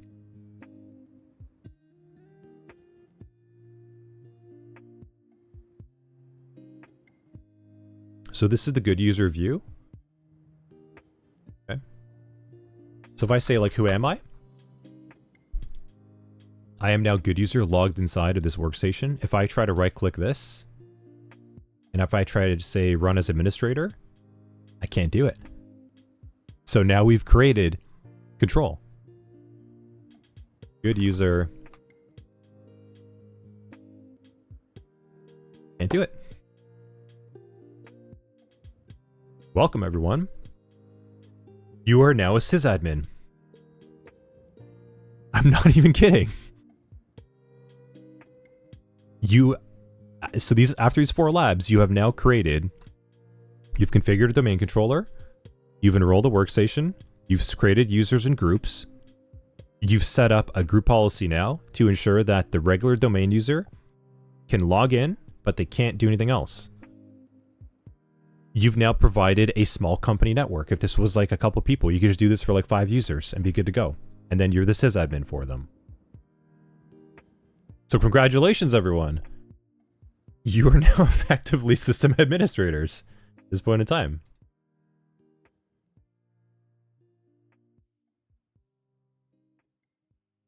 I told you, it's not that far out of reach. At this point now, all you need to do is learn if you wanted to set up a group policy for certain users and groups, you just need to do some documentation research to find out which of those policies are the ones you need to enforce what you want and create another GPO inside here for it, which is what we're going to be doing. How does that feel? It's probably like, whoa, like, well, it's still kind of processing, but that's what a sysadmin does.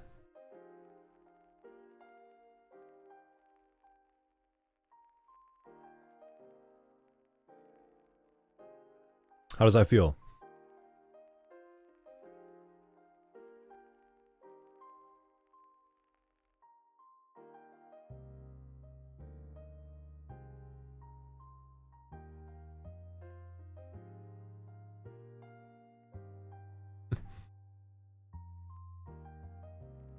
Feels cool. Nice.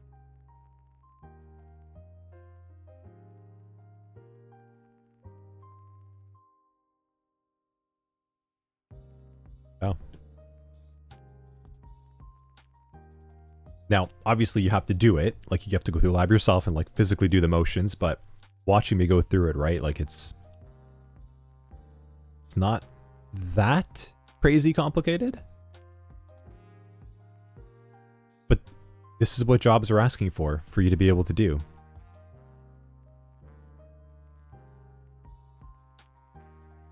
Cool.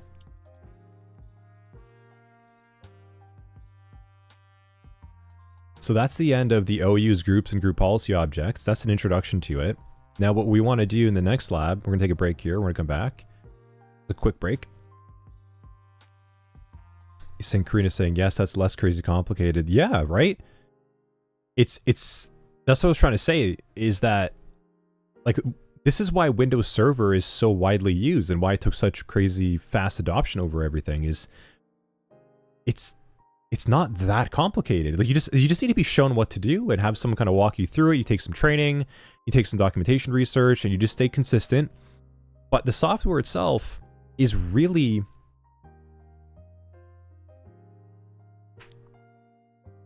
it's not like that. It's not that complex, and Windows Server software does a really good job of making this easy for you.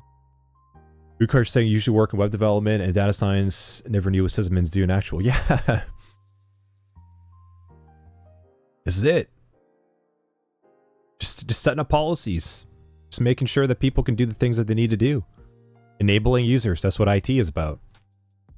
Cool. So let's take a break, take a little bit of a breather, and we're going to come back. In the next lab, we're actually going to set up some security policies now. Now we know how to set up a general policy for like what a user can do, like general authorization.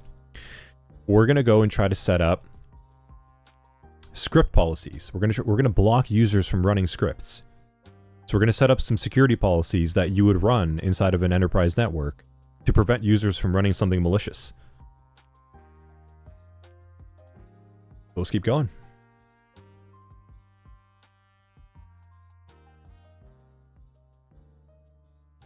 the labs from here on out are actually like they're gonna go a lot quicker because it's just like, oh, like look at this policy, we set that up, boom, look what it does. Look at this policy, we set that up, boom, look what it does.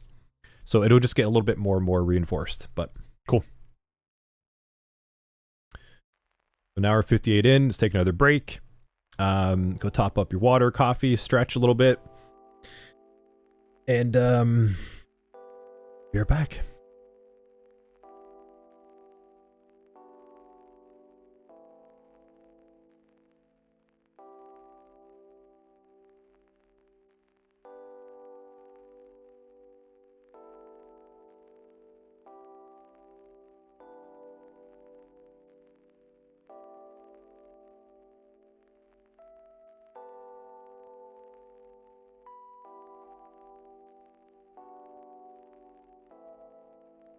Seven.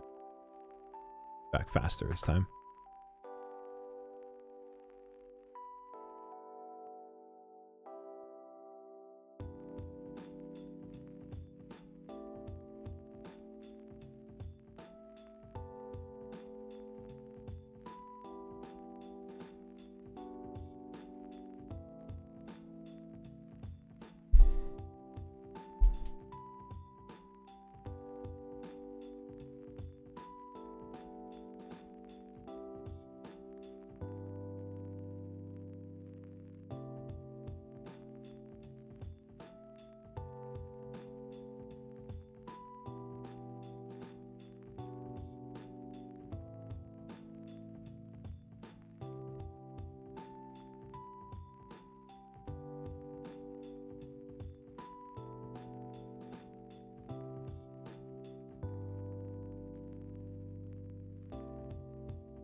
Okay. Okay, we're back.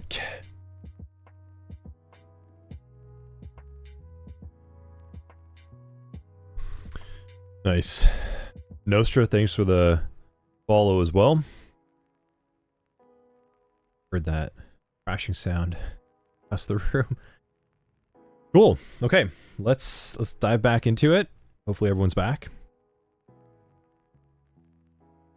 Up next, we're going to set some endpoint policies and security in Active Directory. What do we want to do here is we want to first verify that good user can execute a PowerShell script. And then we want to set up GPOs to restrict PowerShell script execution and also enable PowerShell logging.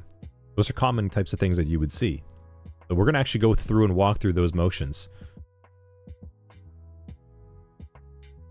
See how this all works.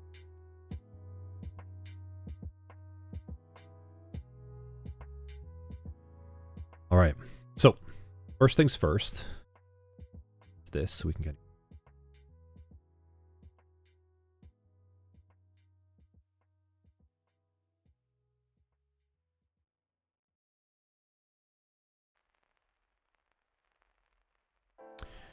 I'm just going to go inside of, so I'm inside of the desktop right now. Good user account, right? So good user on the right click on the desktop. I'm going to go to new. I'm going to say with text document. And what I actually need.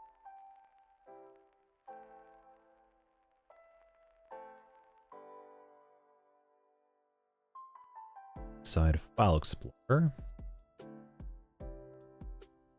I'm going to show file name extensions.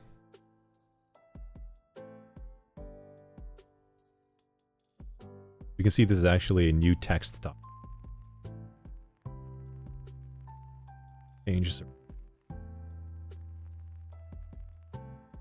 Test script.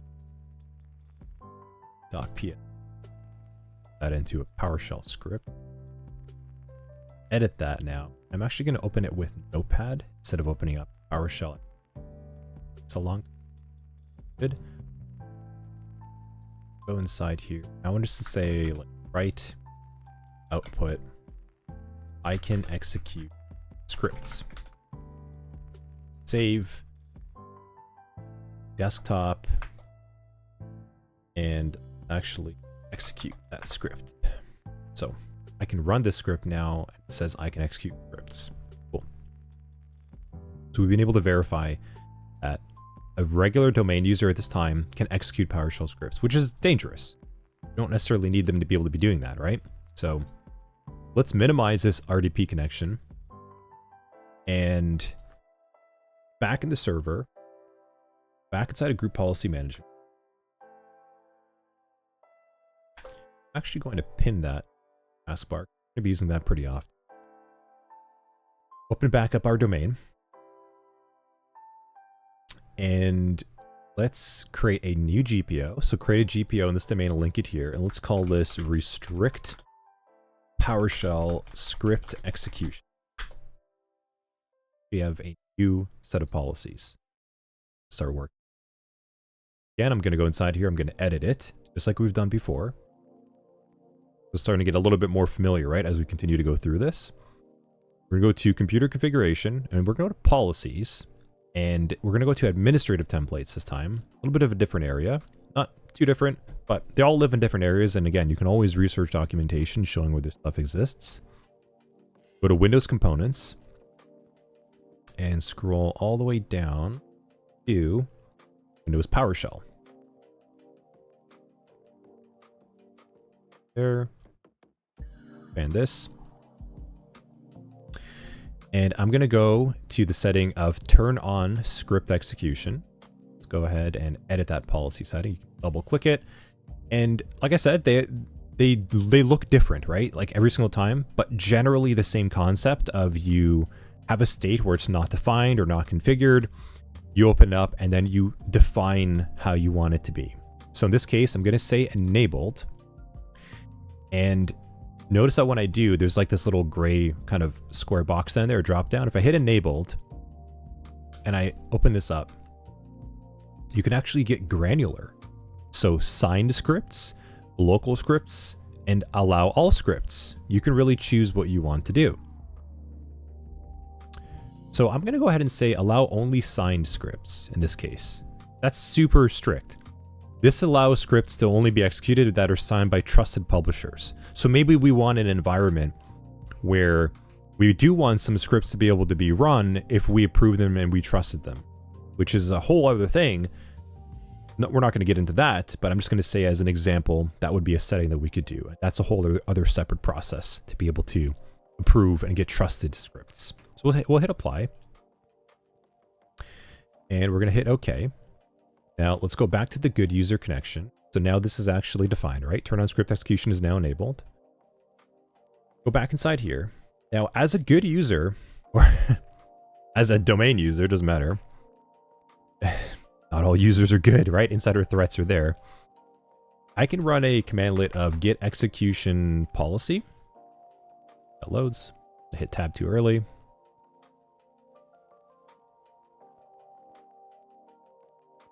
PowerShell. Love it. Hate it. Okay. There we go. Let's do that again. Get execution policy. Hit tab. And I'll say list. So you can see a couple things over here saying how like it's current user is undefined and unrestricted. It's one at a time. So what are we going to do? Now that we have this policy, you see like it hasn't changed yet. So let's go ahead and back to our command line. And I'm just going to do another GPUpdate. So hit up again, run that remote command, and let it load. It usually takes like 10 to 15 seconds. Longer, depending if your network speeds are crazy and you have a lot of stuff going on.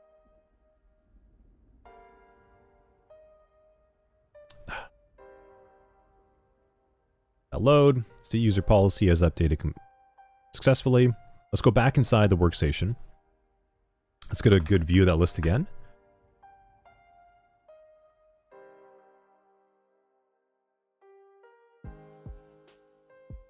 That's weird. Should have updated.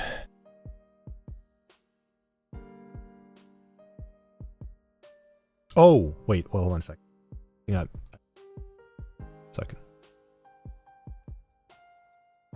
That's the old terminal. Go inside here. And let's run that command once more. And that's actually a good thing to show. I wasn't even thinking about it as I go along, but yes. So remember, terminal connection is is built on a certain state, right? So I can still execute this script because this terminal process was created under the context of the policy not being applied yet.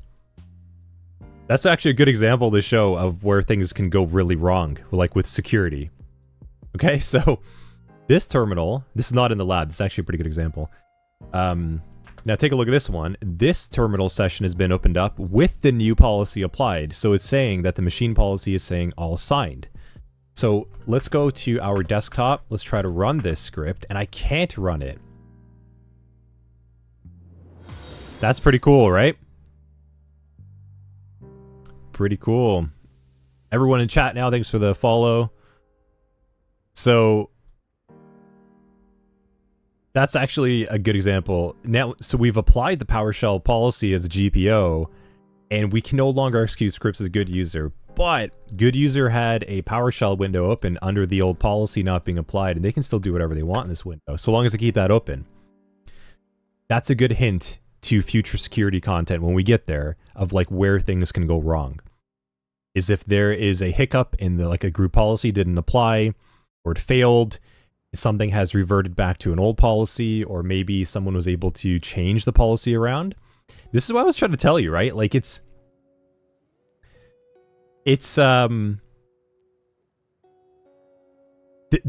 is where like vulnerabilities occur. It's just like when configurations don't work properly, or they're misconfigured, or patches not there. Whole other rant. We'll get to that, but that's actually a really good demonstration to show you in the working of how like janky, even though technology seems all cool and fast as it is right now, it's still kind of janky like this. Karina's saying, is that open terminal window an example of persistence?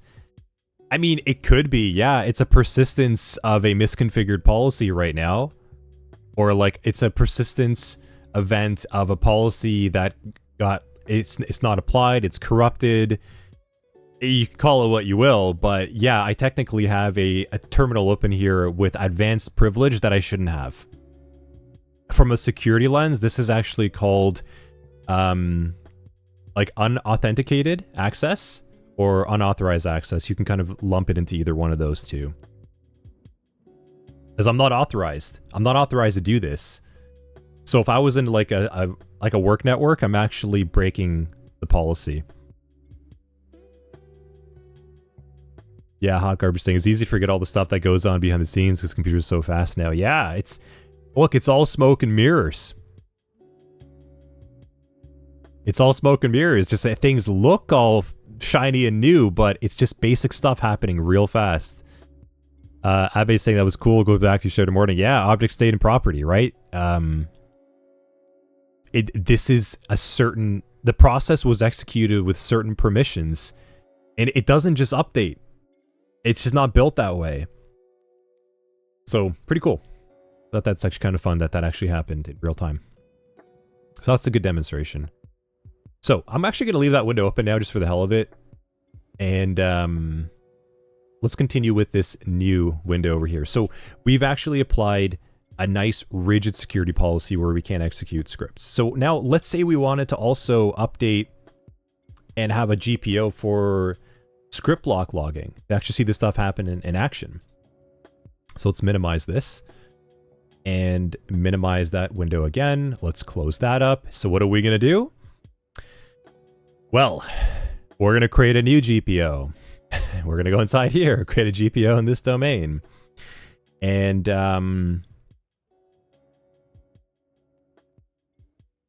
let's call this, yeah, like enable PowerShell logging. You can call it script block logging if you want to, but let's just call this enable PowerShell logging. Go ahead and do that.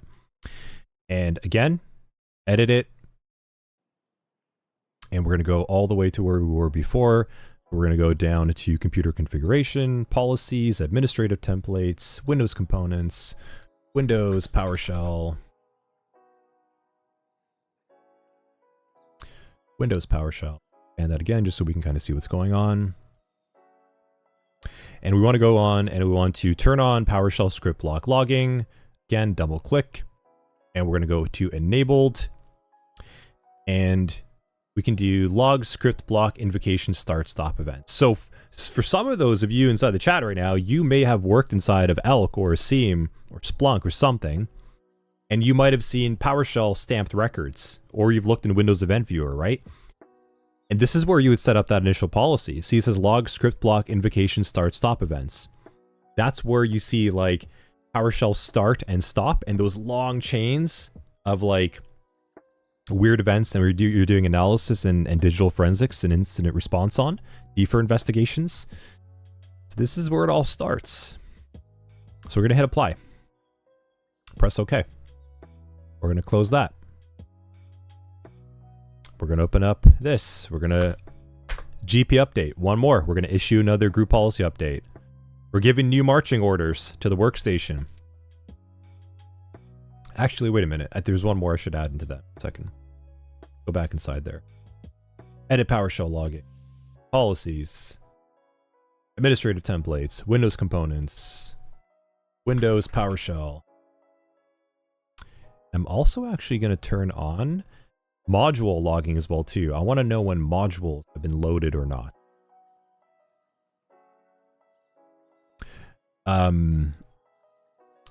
Belza, yeah, thanks. Good afternoon, you too. Hope you're enjoying. Thank you. CI is saying this lab and last two, this whole module goes together.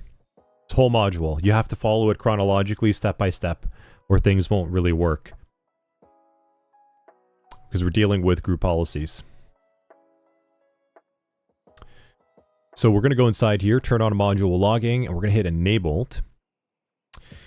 And this one gets a little bit more complicated, but again, if you're ever in doubt, Microsoft has good documentation inside of policies, at least, to show you what they do and do not do. And you can always do some Google searches, Stack Overflow lookups, Reddit, heck, ChatGPT. It's just careful because it's not always right, but at least can give you a good direction of where to go. Okay. Now we have to actually choose module names that we want. We'll hit show. And you just want to be real clear. You just want to make sure that we want all modules added to this. Put the little asterisk inside there. Want to make sure. So asterisk wildcard, we learned before in Bash, kind of like it counts for anything. We just want to make sure, for sure, that that is actually capturing everything. And press apply and press OK. Now, as mentioned inside of the lab, you could do all of this in PowerShell. Like if I was an administrator and you eventually start just doing that as you get more experience. But if I ran this over here, I could do something like this. So new GPO name, enable PowerShell logging. This. Test. Students. And it's goodcorp.local. Run that command. So now I've actually got a new display name.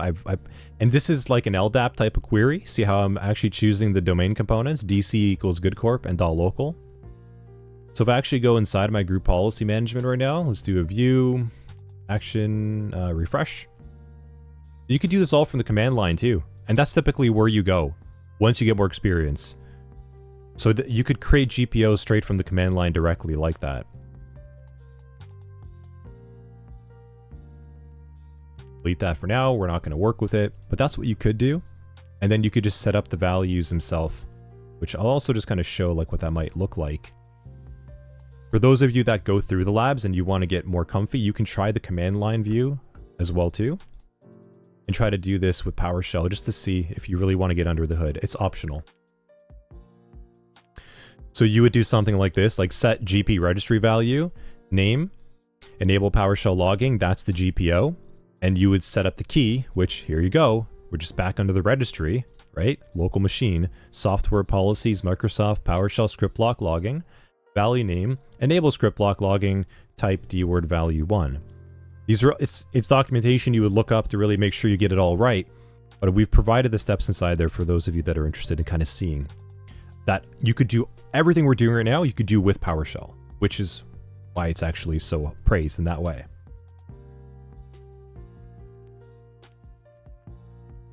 So like sysadmins with a lot of experience would actually create scripts to do all this work for them. But when you first learn, stick with the GUI until it starts to make more sense and then start getting under the hood so you can see what you're visually doing. That'd be my recommendation. Cool. So now that that's actually applied, remember we can go to settings, press OK. And we should be able to see the specific policies that we're enabling over here. We have module logging and script block logging. Go back inside the good user workstation. Have two windows open. So this one is still the old one. Still broken. And this is still the old one as well too. So I'm just going to close that one. Other one.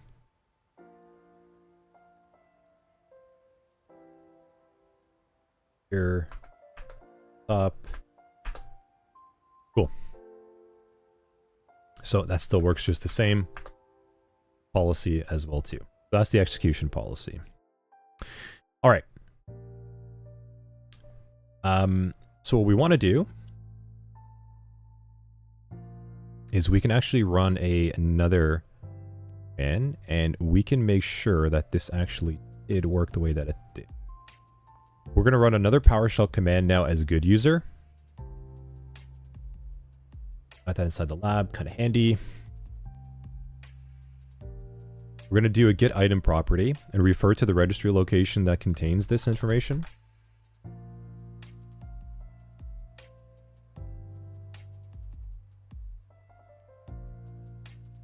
So you can see enable script block logging is now 1. And good to go. Looks like that's all set. So just want to kind of verify that we're seeing the right things. Now, let's open up Windows Event Viewer. And like I said, we're gonna dive into Windows Event Viewer soon.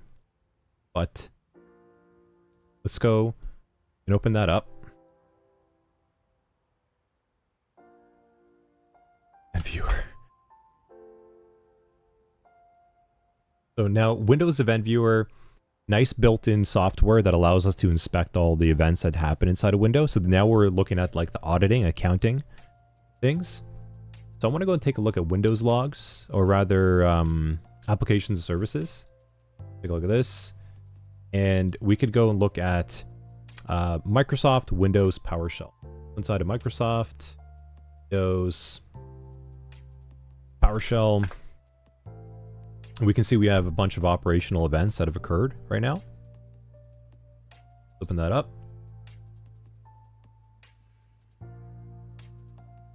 As of 5/23, started invocation of script block by good user.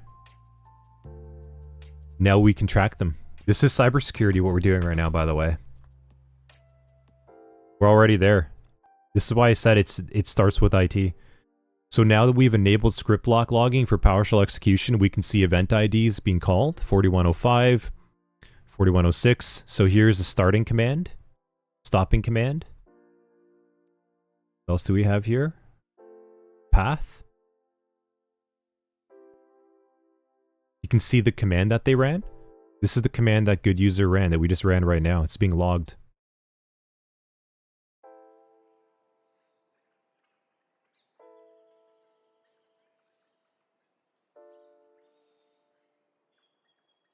Get execution policy list, so you can see they ran that command as well.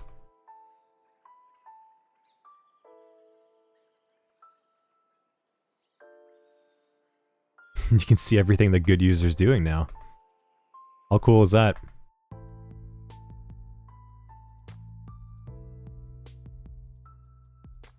Here's the warning. So if you did what we're doing right now is incident response. This is actually defer happening live in action. This you think this is IT. This is defer as well. So what did we discover? User's good user desktop ran test script PS1 is not digitally signed. It tried to run it.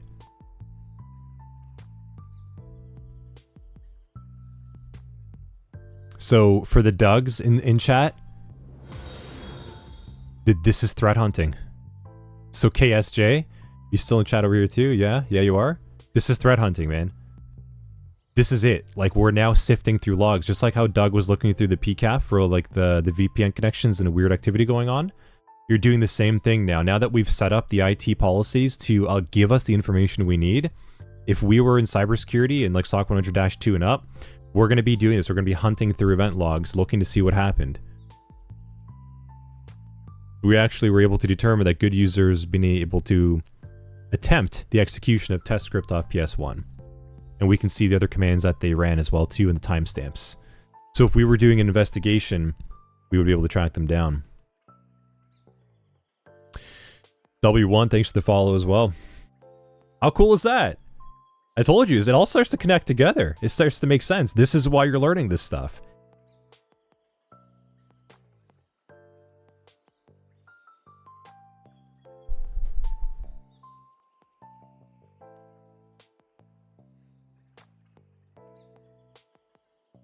Super cool. Yeah. And again, it all starts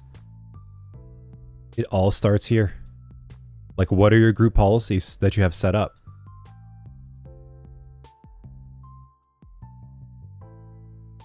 Yeah.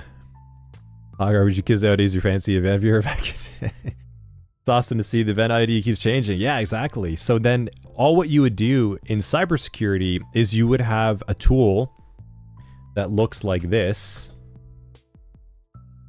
like ELK, that allows you to visualize these alerts and events of specific interest. So you would be looking at it like this.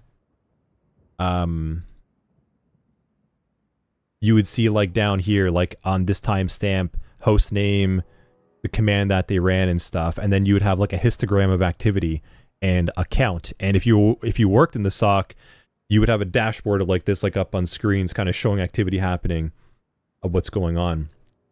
And if you worked in IT, you would have a similar dashboard, just of tickets coming in and different activity. Remember, IT is just focused on user enablement. So, pretty cool. Or, you know, you'd use a tool like Splunk.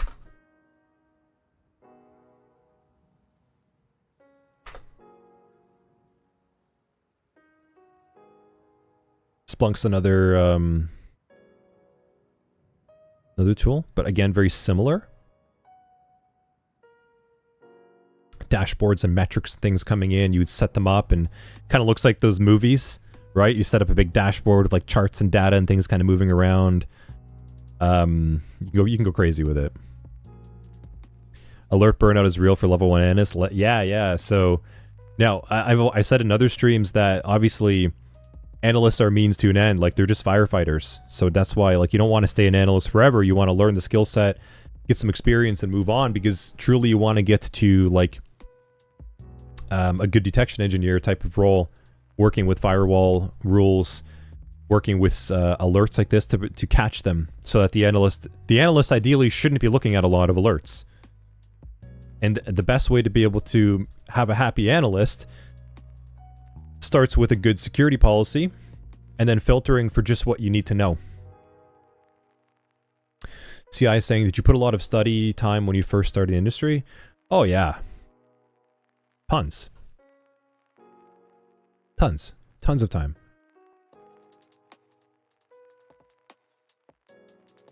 Doug's saying, oh yeah, now I gotta show you Anthony Splunk. Yeah. So we start to look, there's like advanced tools we can use. Like, we can use Velociraptor, we can set up an EDR. We can get alerts being piped in from different, like, it gets so much more interesting the more you start to layer on this knowledge. As you can see, last week we were just like, here's a server, it's now a domain controller. But now, after a couple hours, we're like, okay, cool, now we can actually start getting some intelligence.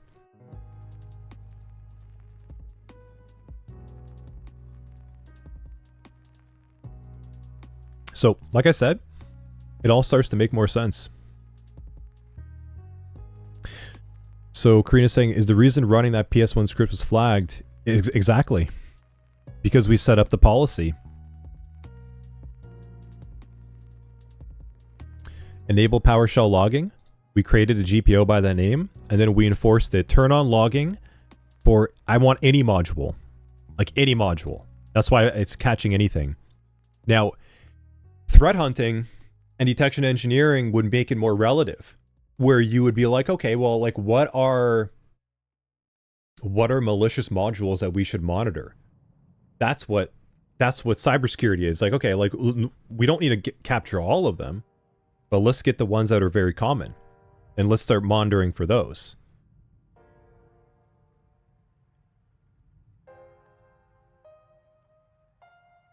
Yeah, I know. That's what I was saying. Doug, Karina's like, she's ready for this. Yeah.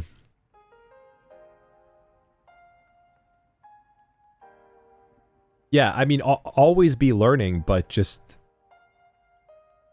balance.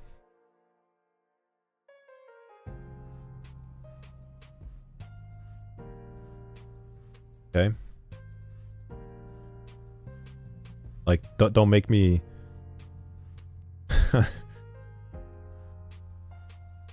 Okay, same thing. Lessons not only cybersecurity. Lesson for whole life. Whole life have balance. Everything be better, okay? Miyagi knows what he's talking about. So yes, while you're learning, make sure your life is balanced too, because that's actually what will lead you to burnout. When you've spent 20 hours of your week studying cybersecurity and you're like, damn, I got a sink full of dishes and I haven't done my laundry for 2 weeks, and I haven't even eaten today, and I've barely drank water.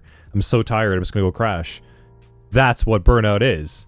As opposed to, okay, cool, I'm gonna get, like, you know, 4 hours of study in this week, I'm gonna hit the gym, I'm gonna get outside, I'm gonna see my friends and family, I'm gonna eat well, and then you just stay at that pace. That's fine.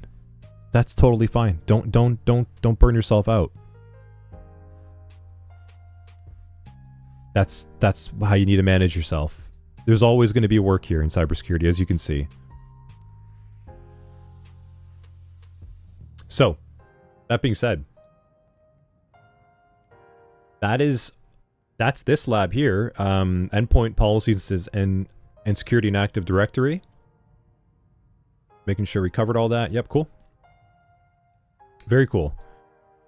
So now let's get some more exposure to policies. We're going to set up a little bit more of a complex policy. We want to actually start getting around things like server message blocks, so SMB, so like network shares, firewalls, and shadow copies. So for those of you in a workplace, have you ever deleted something and you're just like, damn, I shouldn't have deleted that file?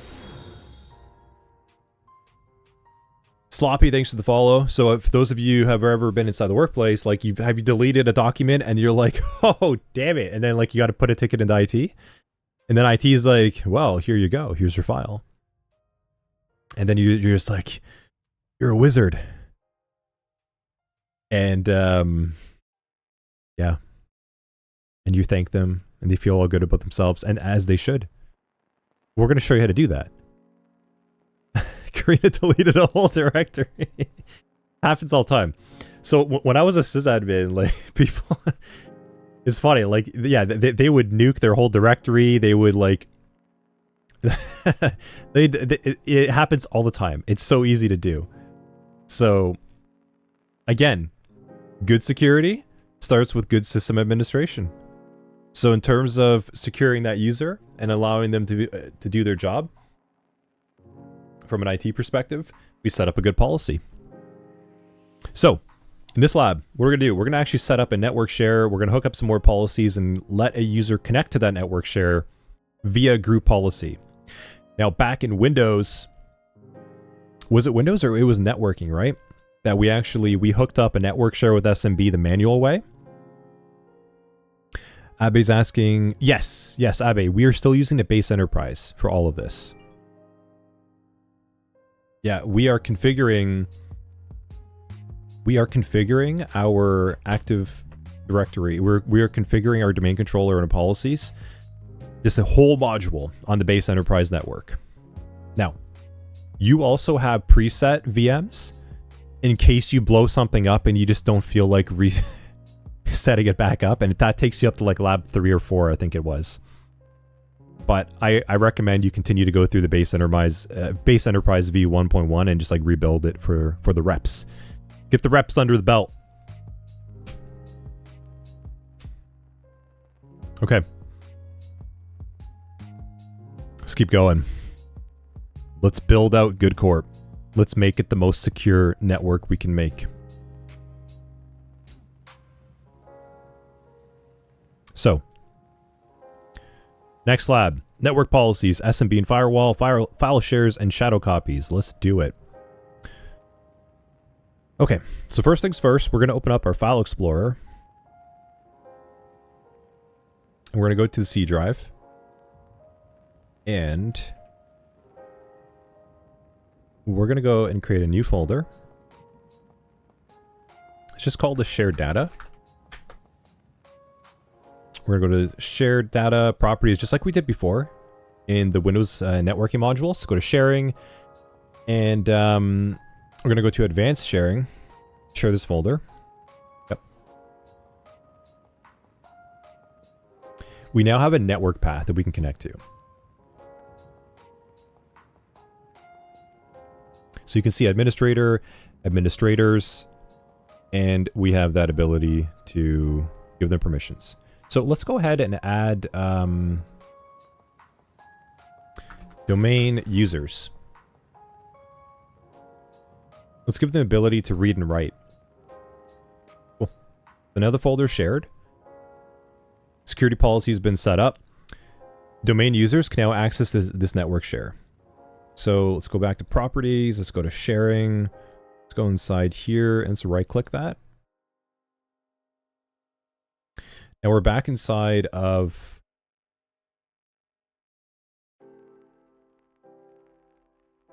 that, so we can. If we really wanted, right, we could go and access this network share now. Drop something inside there. And now back inside of the server, share data, we can see, like, so the user can access it. Like, this is basic sharing policy right now. Let's go ahead and delete that. Empty that recycle bin. Now, what if we wanted to have the ability for users to be able to restore files that they deleted, or at least not them, but someone else? So what we actually need to do is on the server. Okay, so I'm going to minimize that RDP connection. Everything else for now.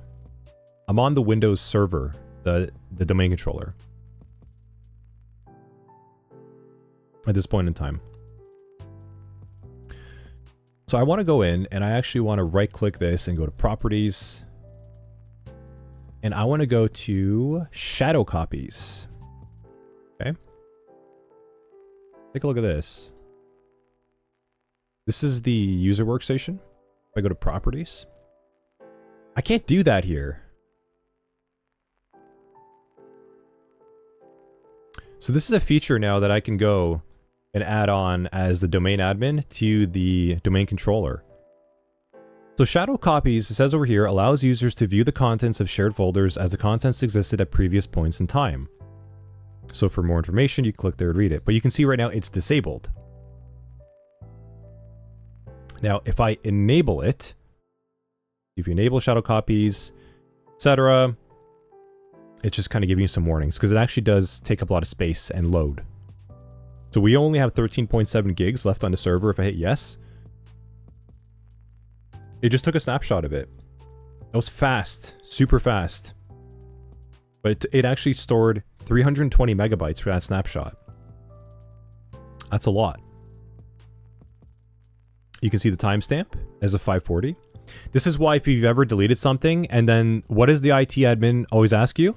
When did you delete it? That's usually the first question. This is why. Because they have to look at their timestamps. Like when was the last time the service ran and updated it? So this is something that you can kind of change. You can change a schedule for it. Typically they'll do this like, it depends on the load. Maybe like a couple times through the day, or maybe like twice per day, or maybe once per day. Now, what we want to do, just make sure we don't run into like any weird issues and all that stuff. We're going to enable some network discovery policies on top of this.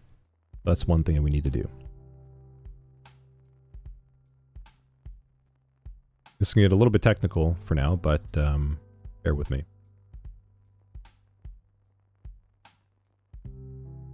Bear with me a second over here as well.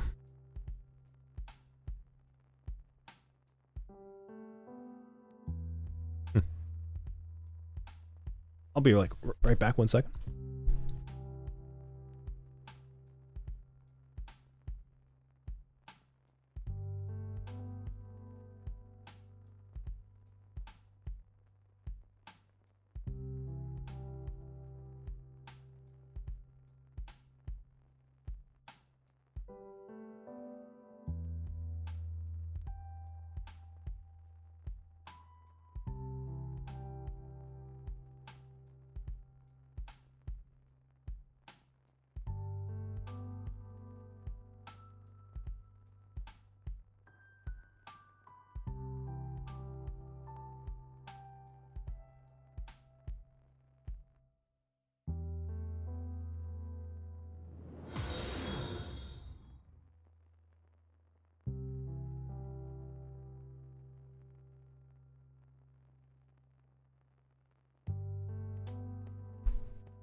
Okay. That it's had spam in the doorbell. Okay. All right, so where was I? Yeah, so we're going to set up some network discovery policies. Now, this is going to allow us to ensure that that like good user and other user workstations can connect with different services, like SMB, printers, etc. So it's good policy, good practice, just to make sure that they can actually do that, instead of just trying to like manually connect to network shares and things and hoping for the best. Because at some point, something is probably going to break. So what we want to do, just as we've always done up to this day right now, we're going to create another GPO. So goodcorp.local, create a GPO in this domain, link it here. And let's call this Enable Network Discovery.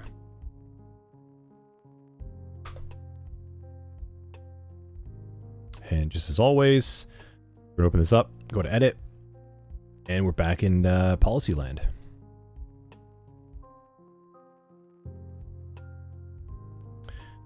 Now, what we want to do is enable a series of policies. We're going to go to computer configuration, policies, administrative templates,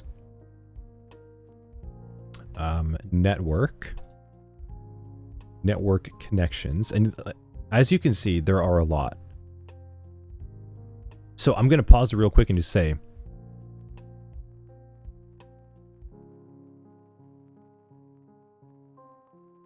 do you remember why I was saying that good security starts with good system administration? Is because this kind of, it's like a blessing and a curse. Look how many different policies I have available for me to change.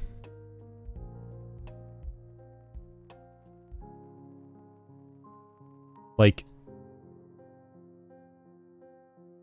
if I get even one of these wrong in some way, that's a vulnerability.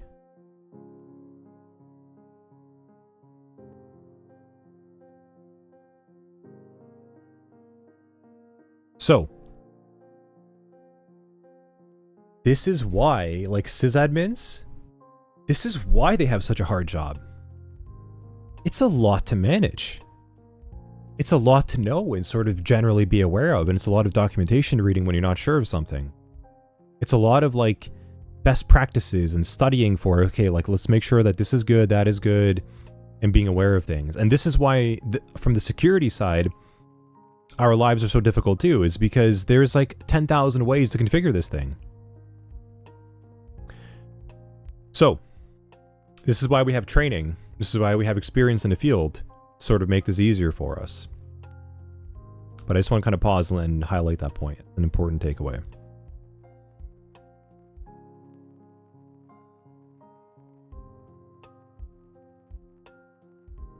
Okay, so back over here, network connections. Windows Defender Firewall. We want to go to domain profile. So remember when we said before we can disable ping? Starting to see where all these things start to live, right? We're not going to mess around with that, but we want to go to allow inbound file and printer sharing exception.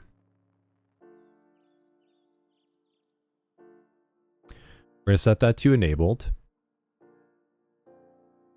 Hit apply. Hit OK. So, allows inbound file and printer sharing. Windows Defender Firewall opens UDP ports 137, 138, TCP ports 139, 445. This is how your printers and network shares can connect. Like if I needed to print from that file share, I would do it from here.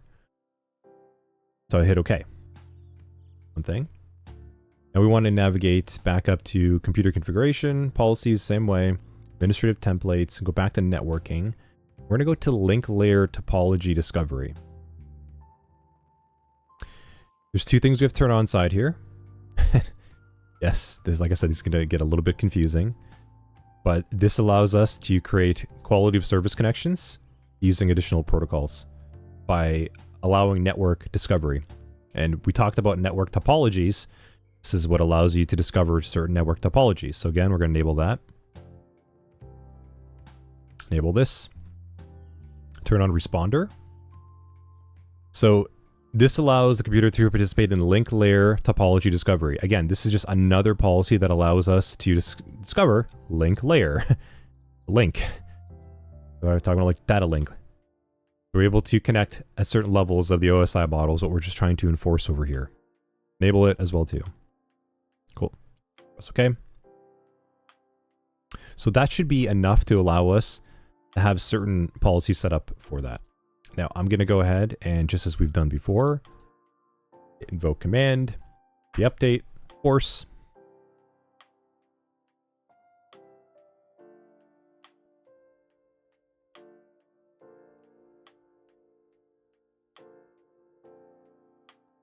Now, whenever anything's go wrong, like what do sysadmins do in IT? They go through here and they just go through their group policies to see like where's the conflict, what's fighting with what, what's not connecting to what. Is there a GPO conflict? Did the group policy update? Like on the workstation. That's one of the first things that you ask as like an IT professional. It's like, okay, well, is the policy applied? And then you would run through commands like we did to verify that it actually did. So now that that did, I go to my network over here. So I'm just actually going to close that.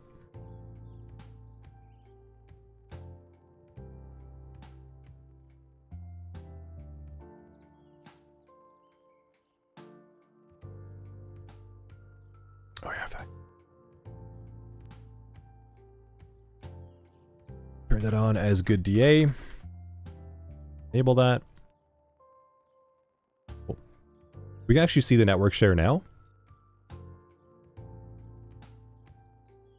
And there's nothing inside there, so we know that shared data exists, right? Oh wait, that's me. 1 second. Hold on a second here. I am doing the wrong thing. Wrong computer. So this is now the file share of the DC. So what I want to do is I want to get this ready. I'm going to go inside of properties back as the DC, go to shadow copies, and just kind of get this ready. Now I'm going to go as the good user, and I'm going to be like, okay, let's just go ahead and put in, like, I'm going to go upload my PowerShell script. Cool, so that's now been uploaded. Now I'm going to go and just create a new snapshot. So that created another one. So now we're using 331 megabytes. So like a little bit of an update.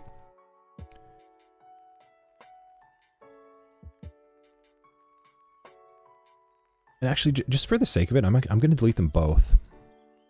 Let's just start just so you can see only one, so you don't get yourselves too confused. Go to hit create new. Let's create a brand new snapshot. Okay. Now, let's go back in as good user, and let's just say that I deleted my file by accident, right? I deleted that. Start freaking out, like, oh no, like I deleted my script that I uploaded to the file share.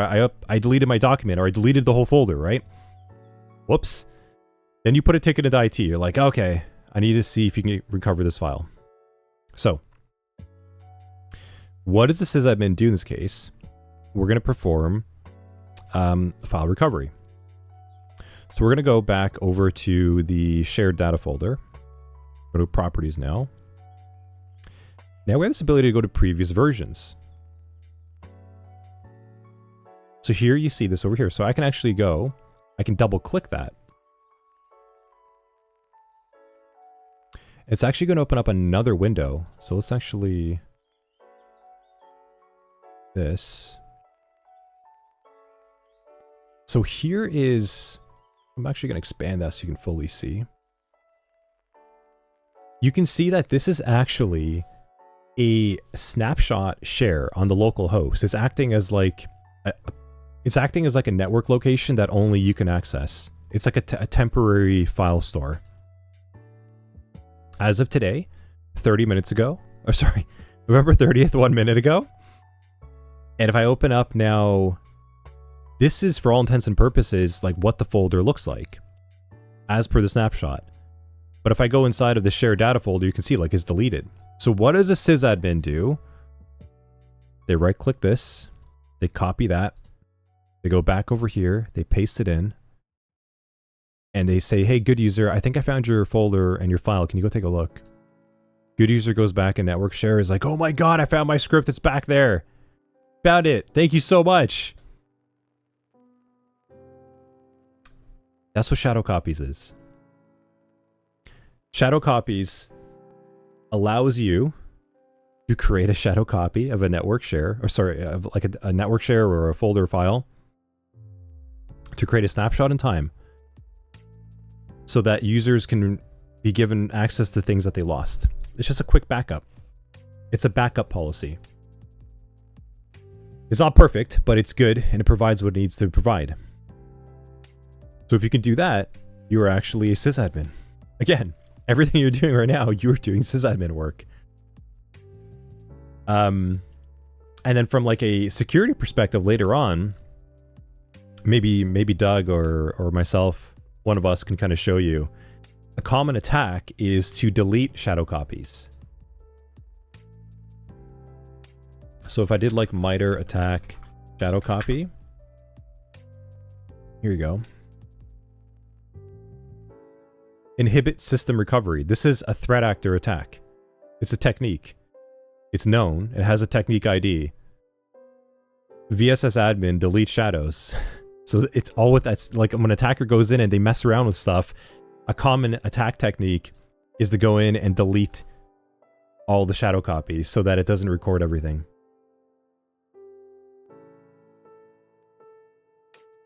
Yeah, Abe, so just a random thought, the sysadmin should be careful in case snapshot and malware. Like, you don't know, right? But there's ways to verify whether it did or not, which we'll learn about later. But there you go. So now you know how to configure it, you know the purpose for it, you know how to serve it, and here's a little bit of a teaser that this is actually an attack technique to go in and delete those shadow copies so that you cover up your tracks.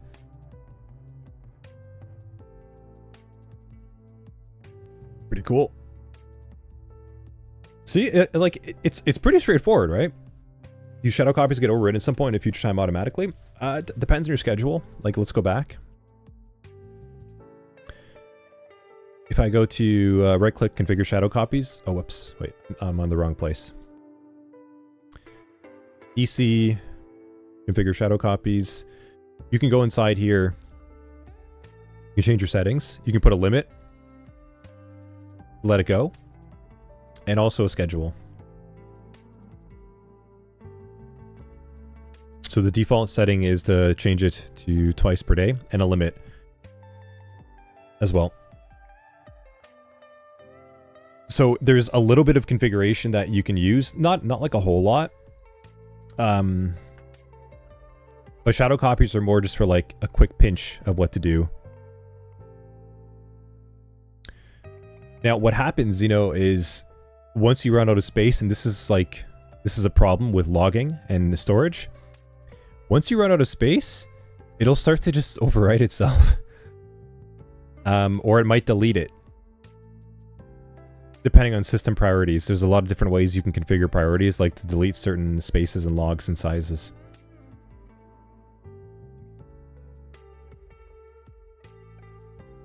Now, they don't have a fixed retention, so they can last indefinitely until you run out of space.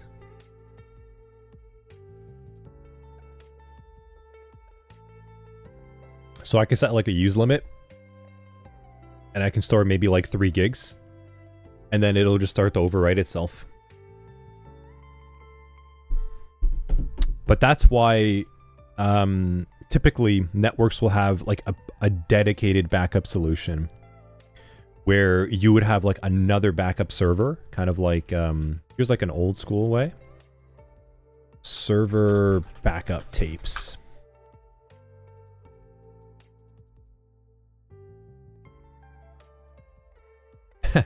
I actually had to manage one of these before. Like literally just like a bunch of tapes. And honestly, they work really well. They store a lot of data. They're physically robust. And then you just have a giant server that takes a snapshot of the whole network every single day. And then let's say you keep it on like a 30 or 60 day rotation, depending on your policy needs. And then every single day you let it run.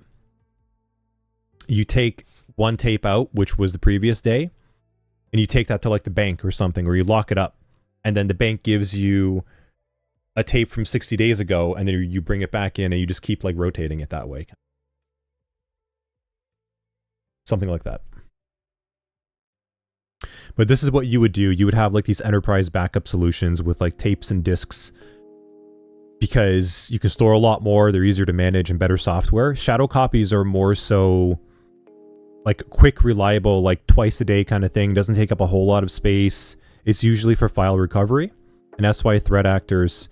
So yeah, that's exactly. So why are shadow copies such a small amount of memory? Because they're targeted to just like back up like a file share, maybe like a couple folders, and it's just for like user life.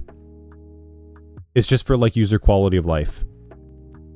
Whereas like a true backup solution would like back up your servers and everything else, every little thing of your network. Whereas like a shadow copy would be just for like a user network share.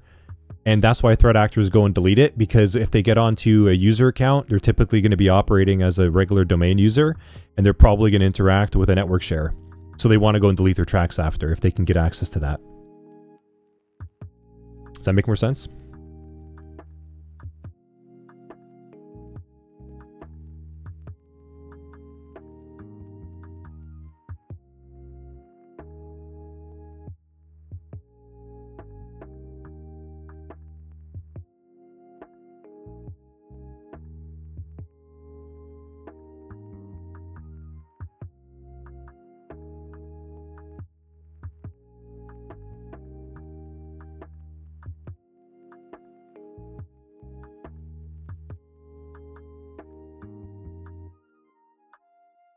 Yeah. Cool. All right.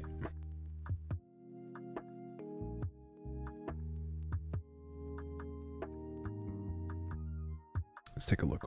Let's kind of see what we got next on the docket. Yeah, we have the remote PowerShell commands.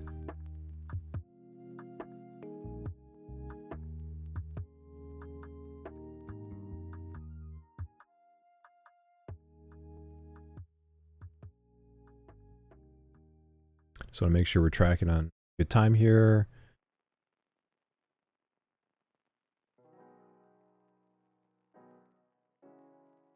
I think we can go and move on to... Oh, we can take a look at this one. Got a couple more to go.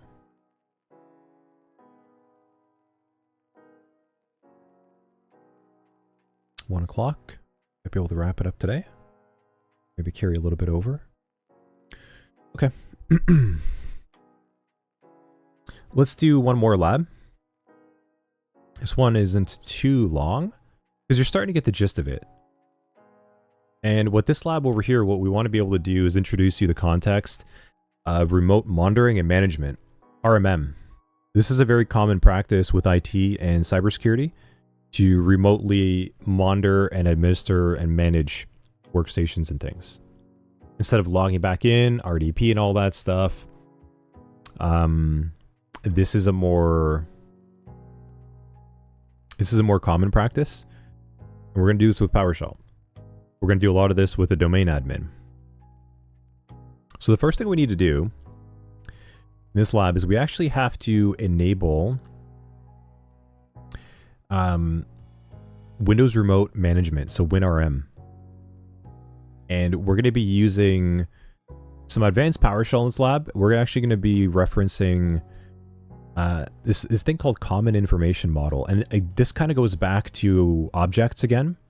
And this is a Windows PowerShell type of thing, where you can effectively query and work with Active Directory data, like OUs and objects, into a common language that is easy to work with for like you as a user. Kind of like a quick teaser to show you what that looks like.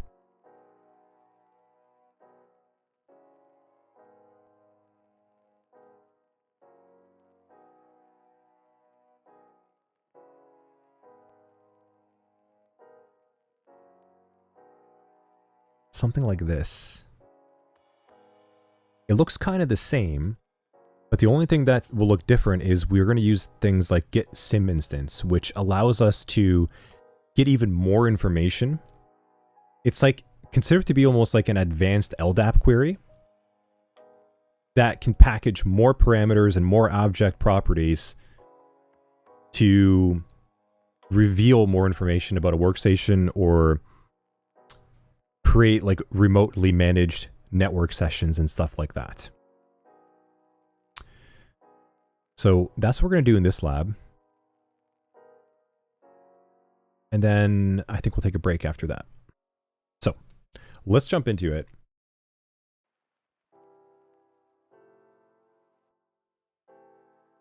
Close that one up. Press OK. Shadow copy's going on for what it is. Fine. Open up group policy again.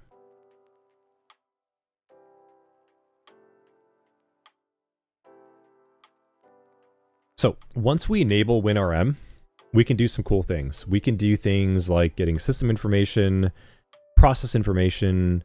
We can install things. We can restart the remote workstation. There's a bunch of stuff we can do. And that's all under the hood, the Windows RM. So Windows Remote Management, if you take a look at it.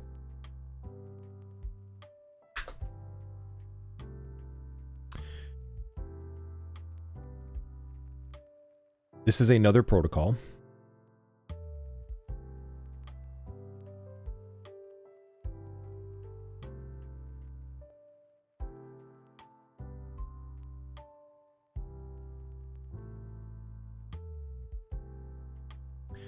This is another protocol that allows, you can see in this image over here, the Windows server to communicate with the client through the WinRM protocol, and it actually uses HTTP. So what we're going to be doing is we have to configure a protocol that allows. So we're going to configure the Windows Remote Management Protocol as a GPO to enforce on all workstations and users. That would then allow us to do PowerShell remoting using that service through additional protocols like HTTP and RPC. And RPC is another one. It's called Remote Procedure Call. I know it's a lot of terms kind of being thrown at you right now, but effectively the Windows Enterprise Network runs on SMB for like file sharing, etc. RPC and HTTP for remote administration, which is then utilized by Windows Remote Management. And then authentication protocols like Guardrails and such to be able to connect to things. And then from the accounting and auditing side, that's all managed by local services recording events like we just set up, like with PowerShell script block logging. That will get more and more familiar with you the more you do this stuff. But at a high level, that's effectively like how a Windows network runs. So you're going to see those protocols more and more and more often the more you work with Windows. So don't think like, oh, I need to learn, like Anthony just said that I got to remember it all. That's not going to happen. Impossible, again. So we're going to walk through it and kind of just like show you what it looks like over and under the hood. So under the hood, we're going to configure the GPOs to allow us to do that. And then on top of it, we're going to run PowerShell commands to see it in action. That's what we're going to do in this lab. So let's go to GPOs. And again, we're going to create another group policy. Let's call this one something like enable remote PowerShell management. Press OK. Close. Right click this. We're going to go to edit.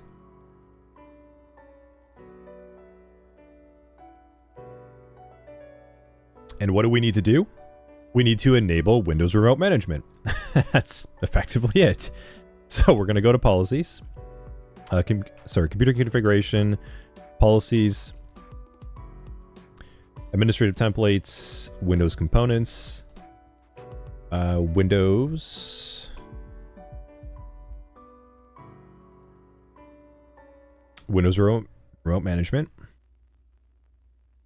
So WinRM. And I want to go to the WinRM service.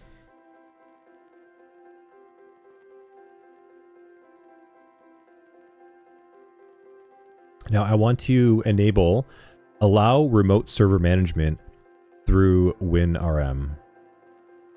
Right here at the top. It's the first thing we need to enable. Say yes. And for filters, I want any of the IPv4 and IPv6 addresses permissible to use the WinRM service. And normally, networks you would maybe use different subnets and stuff, but or different like IP ranges. But for all intents and purposes, we just want to set up the WinRM service to work as it is out of the box with any IP, just to make our lives easier. Press apply. Don't miss that asterisk when you're doing this on your own, because if you do, things aren't going to really work too well. Cool. So now that's working. That's enabled. Now the next thing we need to do is we also need to open up the firewall to allow inbound rules on workstations for this to work. And this is where now we're going to enable RPC and HTTP in. So we're going to go to right to the top, computer configuration, same thing, policies, and we're going to go to Windows settings this time, security settings. You see how it changes. First of all, we enable the service, and now we have to enable the security. So there's the authorization component coming in. We're going to go to Windows Defender Firewall. We're going to look over here, and we're going to look for inbound rules. Now, we want to go and create a new rule.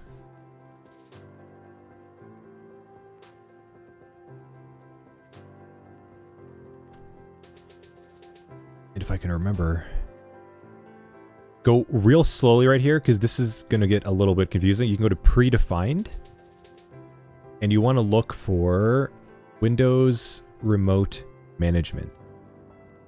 Okay. We're going to hit next, and this is going to give us remote management HTTP in. This is actually going to set us up to allow it to do that. Hit next.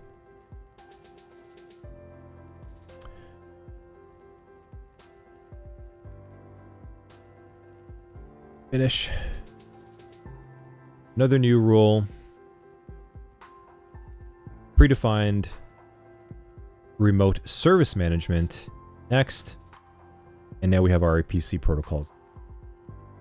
Allow the connection. Okay. So again, you're looking at that, you're like, I don't even know like where I'd find that information. So in this case, this is us kind of, again, walking you through some of the more technical nitty-gritty things to expedite your learning, to kind of show you what you would need to do specifically for these. Now, if you didn't know what to do, enable WinRM GPO.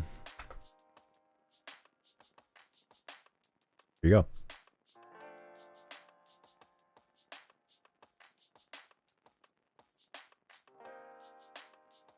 So people are going to provide some walkthroughs for you to go take a look at and do some research.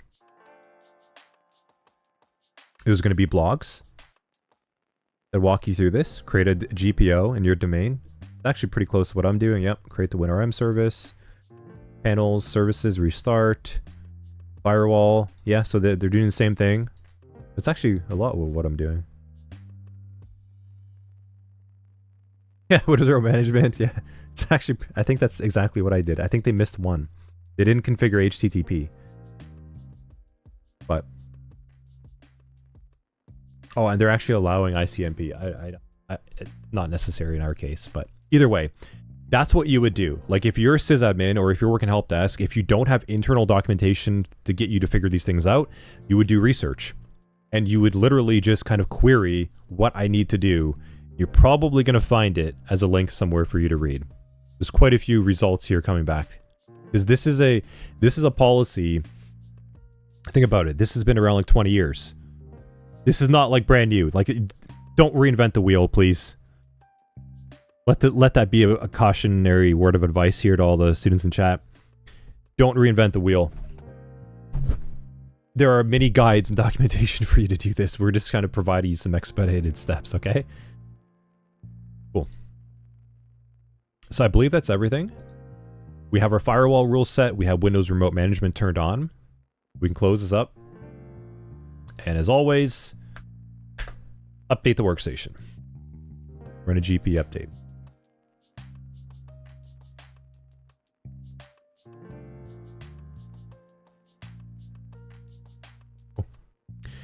If you saw an error, and I have that in the lab over there actually. If you see this error here at the top, one of your steps was wrong. Go back and do the steps again. So I left that inside. There's a screenshot. And again, the error statement will always tell you what to do. So like, look at this error statement. Connecting to remote server, etc. has failed with the following error message. WinRM cannot complete the operation. First of all, to verify the computer name is valid, then verify that the firewall rules exist and the WinRM service is enabled. It's telling you exactly what you need to know. Just take your time and slow down. Zeno, you have a bad habit of wheel and reinvention. Look, we all do. Like, if you work in tech and IT, like, we always want to be the first one to, like, yeah, we're going to make this new script and everything. And it's going to be the best thing ever. We can share with people and it's going to be awesome. And then you realize like 100,000 other people have already made that script for you. It's on GitHub. You can just like download it and it does it for you. For example, PowerShell library.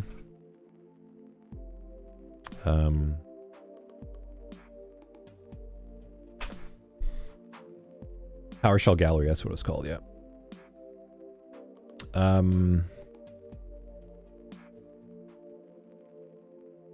Here you go. Here's a nice package. Here's a module someone created. Has a bunch of services to run. Oh, they actually have a project site.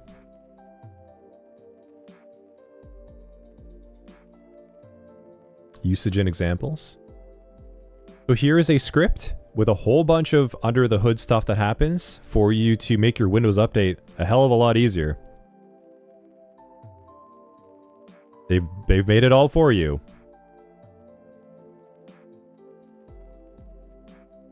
If you feel like writing a couple hundred lines of code to reinvent the wheel, I mean, have fun, but there is a whole internet out there for you. There's a whole lot of internet you can search through where people have already probably got the solution for you. Very rarely will it be a brand new thing.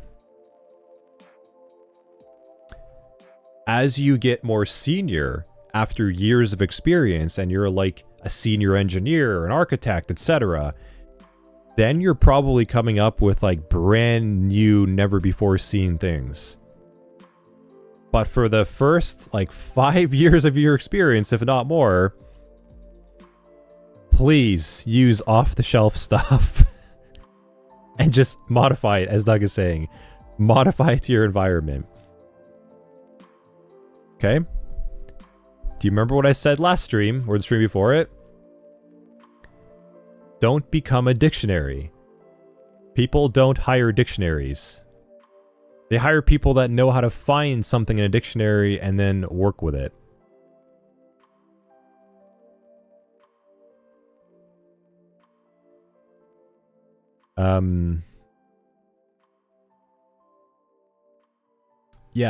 Yeah, just be careful. Like, obviously, AI is still evolving. It's very good, but it's still evolving. So it does hallucinate quite a bit.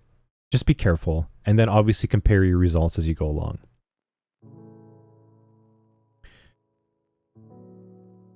Karina, there's no low-hanging fruit, as they say.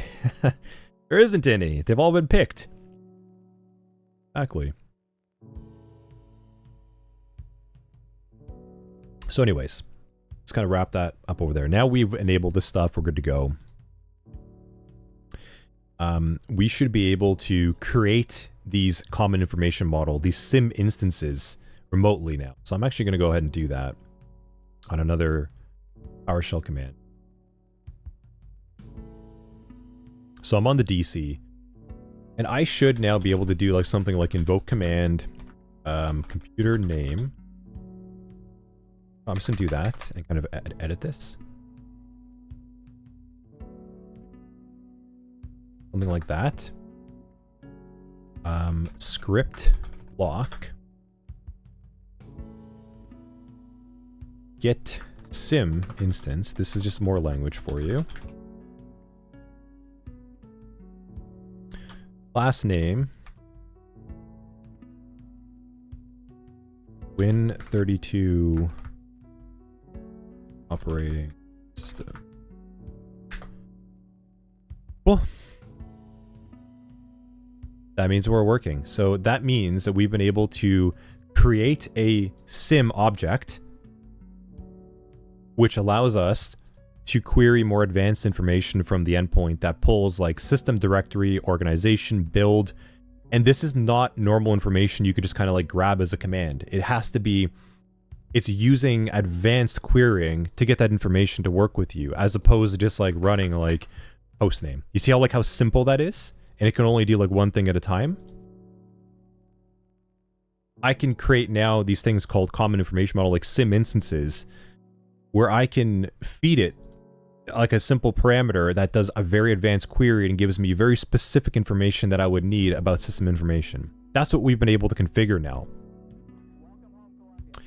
We can also execute a bunch of script block processes and commands with ease. Like, we should probably not get errors anymore. Before this, you might run into weird errors, but everything is hooked up and running now. I can actually run and get a full process list of activity happening on that workstation.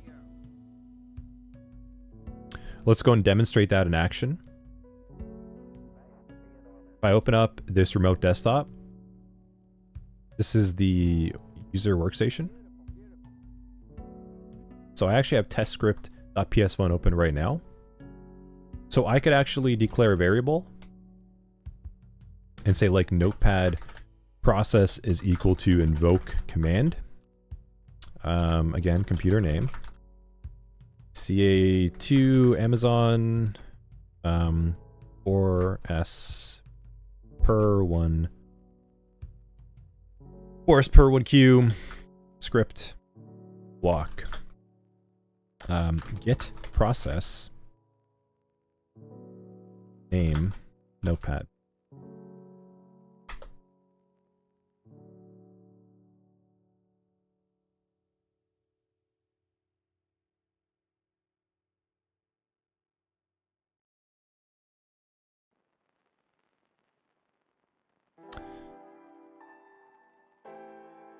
Did I do?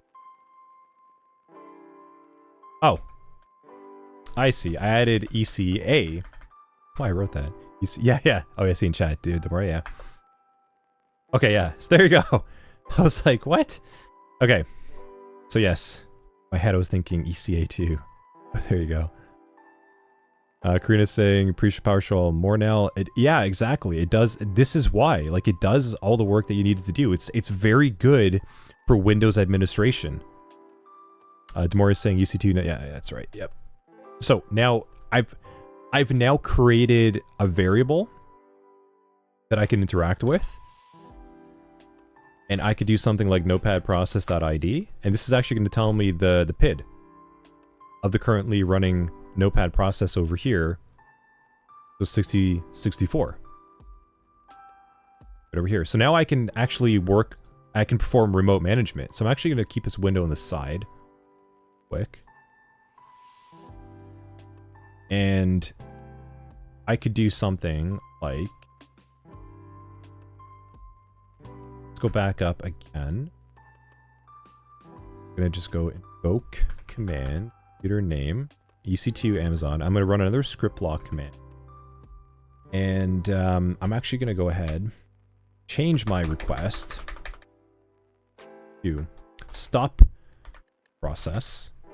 So if like a user called and freaking out, like they their notepad froze. Their browser froze. Like they put a ticket in, like they can't restart it. Something's broken.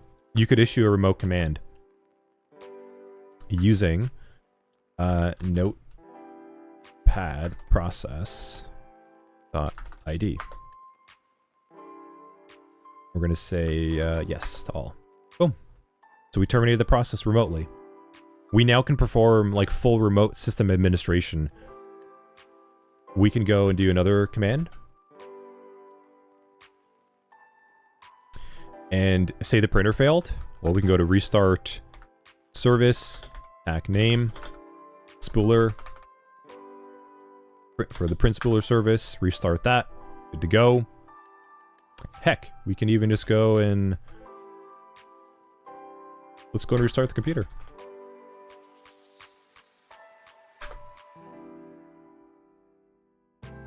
See ya.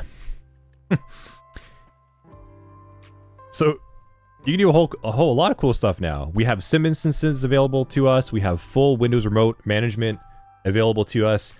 At this point, it's just a matter of like being creative and thinking what you want to do.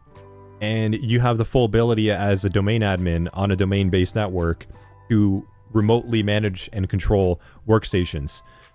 You can troubleshoot issues, you can restart services, you can get system information, you can install things, you can uninstall things, you name it.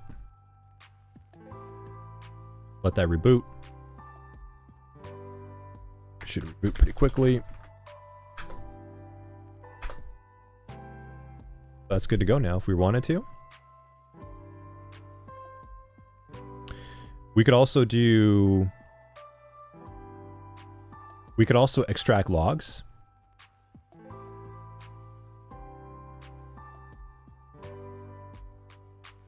We can create a whole like HTML report. I'm just actually going to copy that from lab. Take forever to write that out. So I could use something like invoke command, computer name. Here's a computer name, script lock, get win event, and filter for log names of Microsoft Windows PowerShell operational, ID 4104 for any PowerShell script execution start events. I can select the objects based on time created, ID, and message, convert to HTML, property, format it again, and give it a title, and give it an out file here, and I can put it in the on the share drive of PowerShell scripting log.html. So let's go ahead and do that.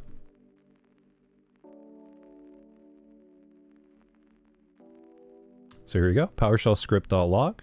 We have a full HTML file report. If I take a look at that. Now, obviously you can make this look better in the future, but as a rudimentary level, I now have a list of all of the timestamps of PowerShell script log start executions that happened and all the data. Now, what you would do in a proper setup is you would have something called like a log ingester that runs on a network that performs commands like this, but more advanced and more optimized, saves that information, and then sends it to something like Elk or Splunk to look at for you to query through. But you can see, like, here's all the data. Like, this is all the data that I need. Now I could pipe this data somewhere else into a proper log analytics tool and inspect it. It's pretty cool.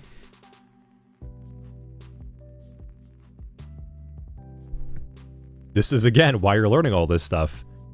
So that it's familiar to you now.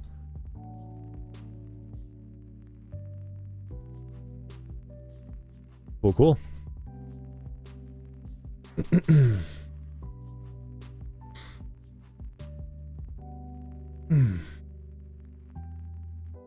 Fun stuff. So let's take a look at GoodCorp. We have how many policies here? We have our enable network discovery.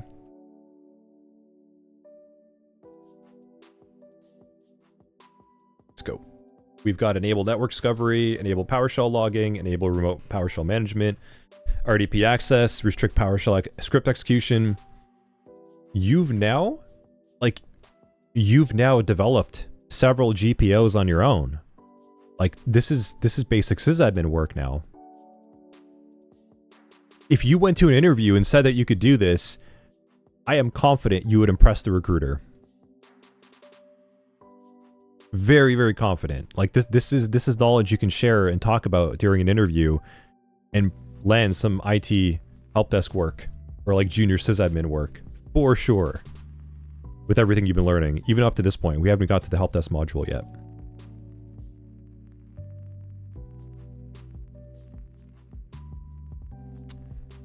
Hot Garbage saying, you know what's good at ping scan? Nmap, yeah. You know what's not good at a ping scan? PowerShell. Yeah. Exactly. Right tool for the right job. So, pretty cool. Let's take a little bit of a break there. But, yeah. As Karina said, you're appreciating PowerShell more now. I agree. Like, this is what happened to me too. I really like despised PowerShell at first. I don't like it as much as where I think it could have been just designed better personally, but I get it. I get why it was built. I just wish the syntax was easier to work with, is my only ask. Abe said saw the salary for entry-level Windows sysadmin roles, yeah, around 80,000. And then advanced ones up to 130,000. Yeah, you get paid a lot of good money to be a good sysadmin. And it's interesting, you know? Like, it's an interesting challenge. It's an interesting challenge to think like, okay, like how do I set up the company policies to be effective and efficient and optimized and make sure that users can do their job without being interrupted? That's an interesting technical challenge to overcome. And you would do that with a good domain setup and Active Directory and policies and a variety of other technologies and tools. The more you say Microsoft is not known for their great naming convention, yeah, I know, right? Cool. Let's take a break. Fix my posture too. I don't know why I was like half lying down. But yeah, make sure you fix your posture too. Let's take a little bit of a break and then get back to it over here. Fetch time, yeah. So that was remote monitoring and management RMM with PowerShell. Up next, we're going to do endpoint automation with build scripts. We're going to do a little bit of event viewer in Sysmon. And then I think we're good. We can go through that today. Pretty straightforward. Yeah, it is good for one's spine. Cool.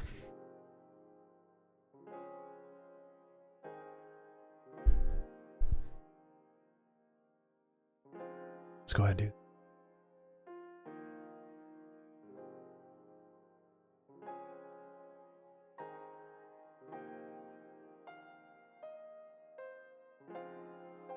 Yes, I think that's active now. Cool. All right. Back.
Okay.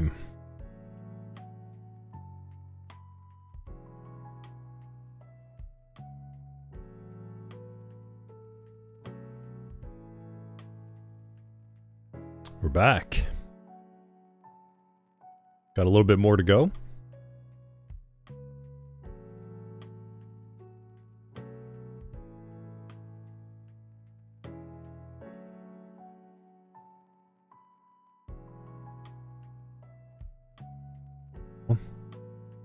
Dive into it. Let's see. Maybe just do the lab over here and kind of see how we're doing with time and whatnot. Then maybe the Windows Event Viewer.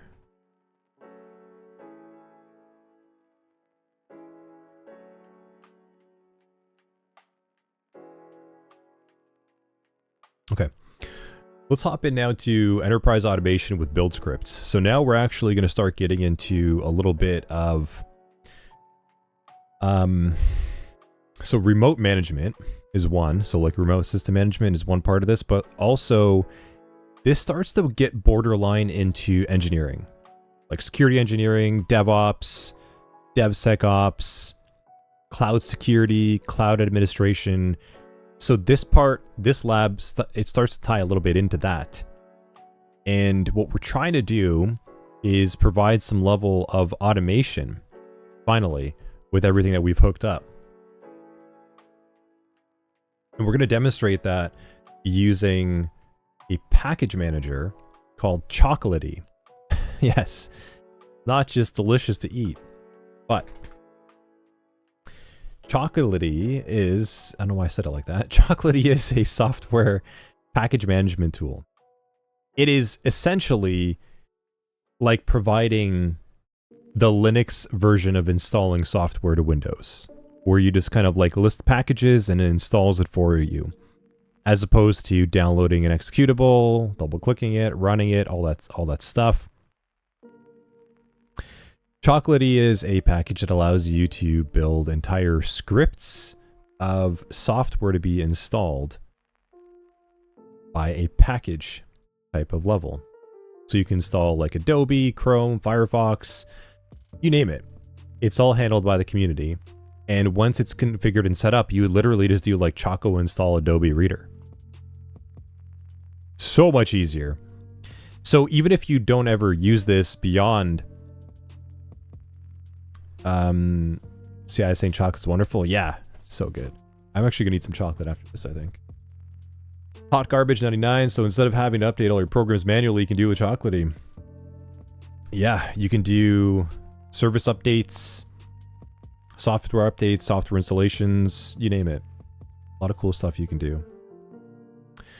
So, yeah, they actually say it right here. It's kind of like apt-get, but for Windows. Totally is. So let's go ahead and get that set up. So again, we're in lab endpoint automation with build scripts. We're going to hop inside of our DC.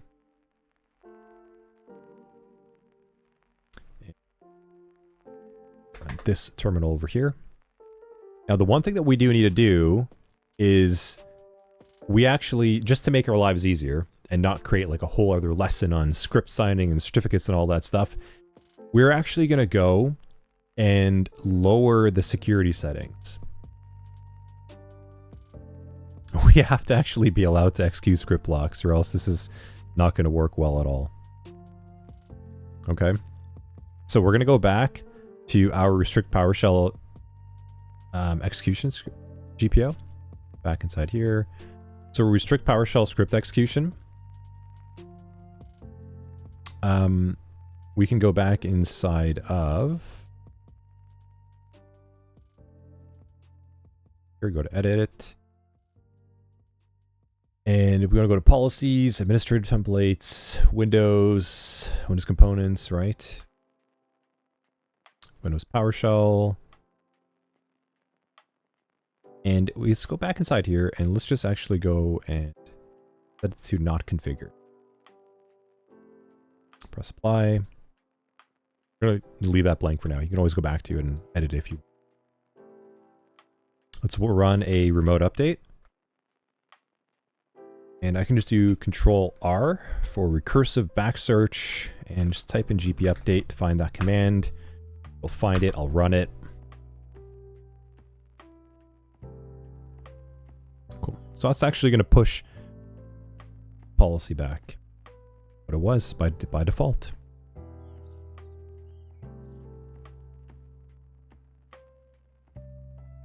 All right. So if that all worked normally as well, I should be able to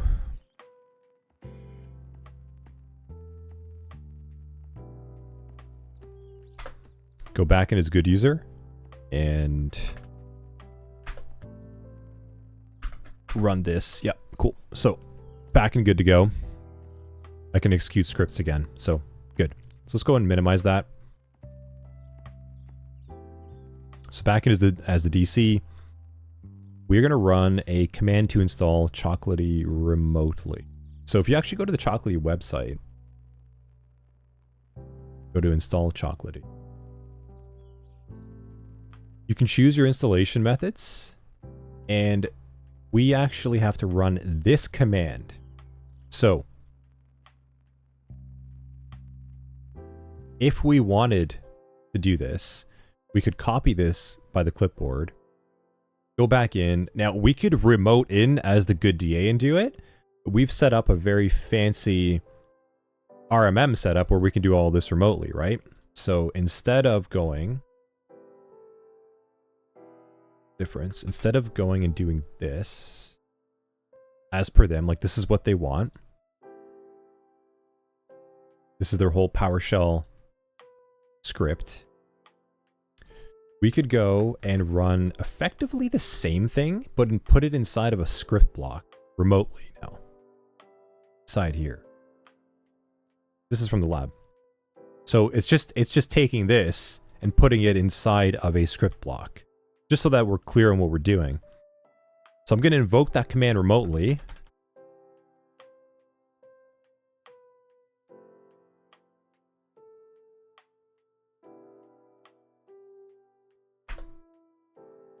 Let that fire away.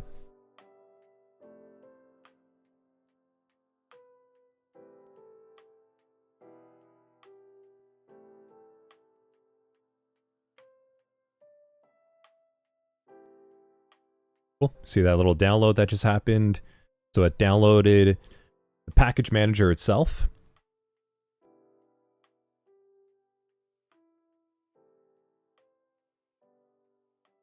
Sure is taking this time.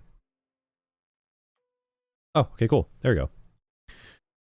All right, so we ran that command. It got the zip. It opened it up. It installed it. Now it says the packages themselves go to C program data chocolatey lib as you install them. And we've put a reference for it over here in a binary folder. Now you get a little prompt over here normally that you might need to open your shell and whatnot. That's if you did that locally. We didn't. We did this remotely. So we could go now and test if this script actually works. Go back to an invoke command. And we can just run something like Choco version. See if that works. Cool. So we got a version 2.4.0. So it looks like the chocolatey package manager is working just fine. Now let's go ahead and see if we can install a single package. Now there's a lot of them over here. If we did find packages, it would have got us one of them. We can search for something maybe like Notepad++. So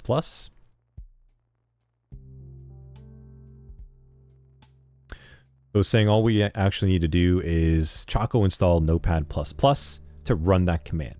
So we can do that remotely now. We'll go up. You know what? I'm actually going to get rid of the full DNS name. Make this easier to see.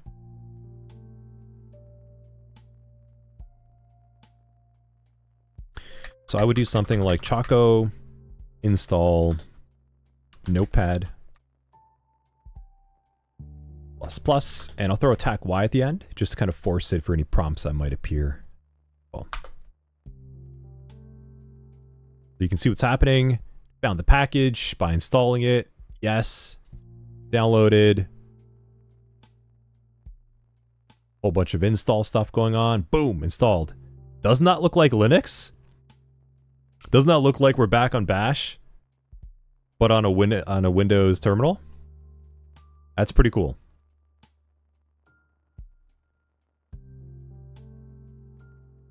Yeah.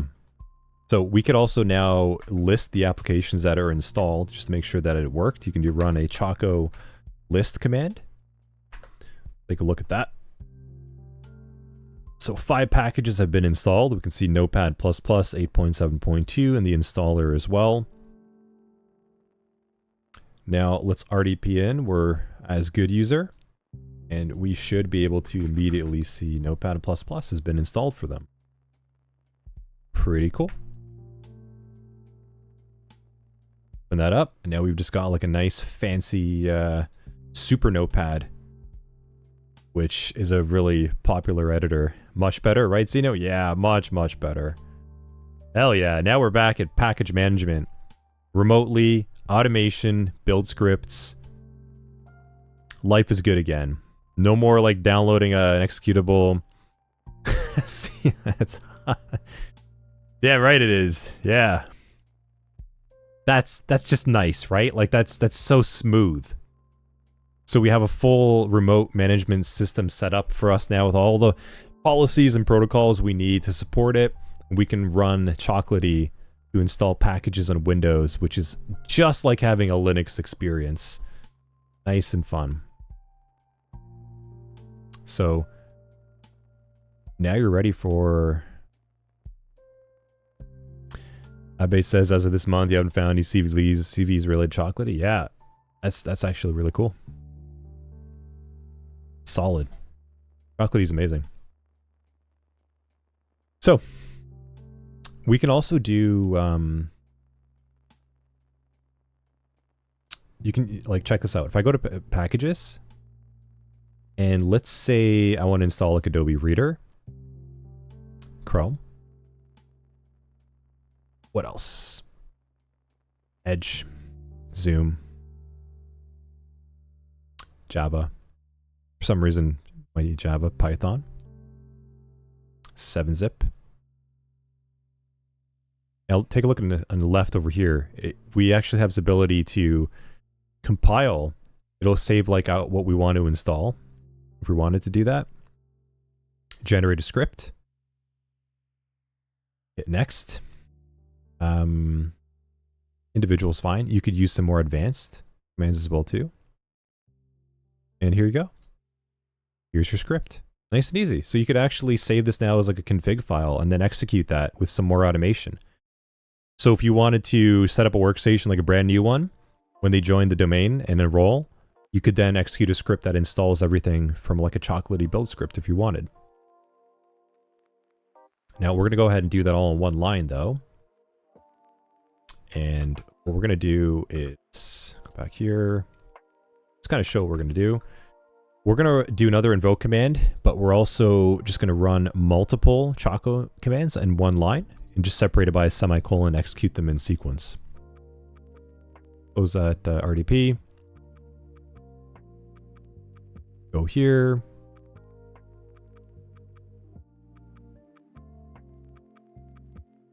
That. Boom. Now we just sit back and let all that automation do our work for us. Right?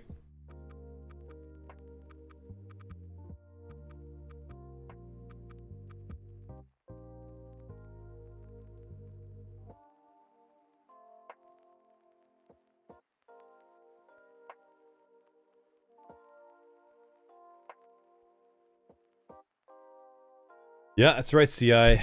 We want to be lazy. Lazy in tech is good.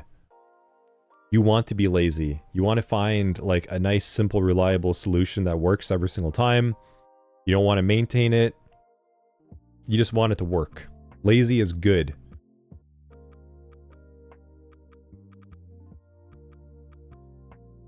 Look at that. Isn't that nice?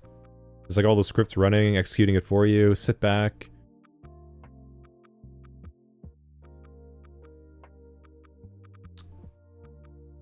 Sit back, stretch, have another sip of that coffee. You know, look at the time, like, oh, so busy, I can't help you with that ticket. Sorry, I'm installing software, everyone. Meanwhile, I'm scrolling Reddit and letting a build script do the job. Right?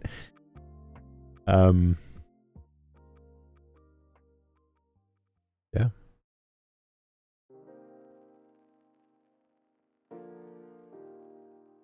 It's downloading Adobe. Do all that stuff.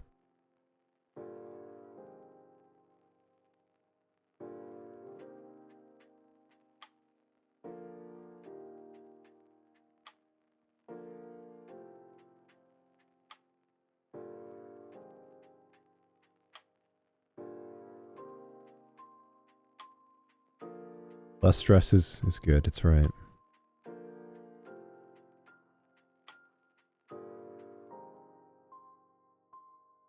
Hot garbage say, now hire security guards sit there for you to watch scripts run. Yeah, exactly, right?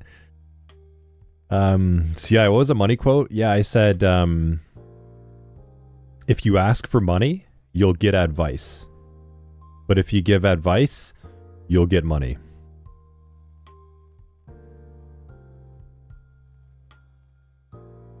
So I would hope and I would expect students going through our training eventually when you're in the field and such, I want the, you know, like the value for you to bring is to go and advise companies where you work. Like, this is what I think we should do, and this is why. Don't ask for money. Just tell them what you need to do and what needs to get done based on your analysis and what your expected outcomes are, etc. And then they're going to say something like, "Oh, that doesn't sound good. Like, how much is that going to cost me?" It's a normal response. And you would say, well, how much risk do you want to accept? Like, what's your tolerance? Yeah. Remember, people just, if someone's in a spot to make a financial decision, they want to know, how much do I need to spend? How soon do I need to spend it? And how little can I get away with spending until I need to? I mean, it's no different than you, right? Like if you just bought a car, like, are you just gonna go and have to replace it every month because someone tells you, oh, you know, that car's it's a month old now. You're gonna have to replace that thing. It's getting pretty up there. Like you're probably not gonna go back to that mechanic, right? it's the same thing.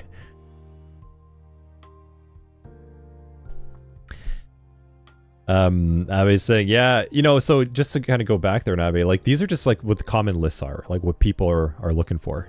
These are like the most common stuff kind of things. Community package, this is more like by most downloaded and stuff, right? By popularity, that's all. There's a lot of older Java stuff.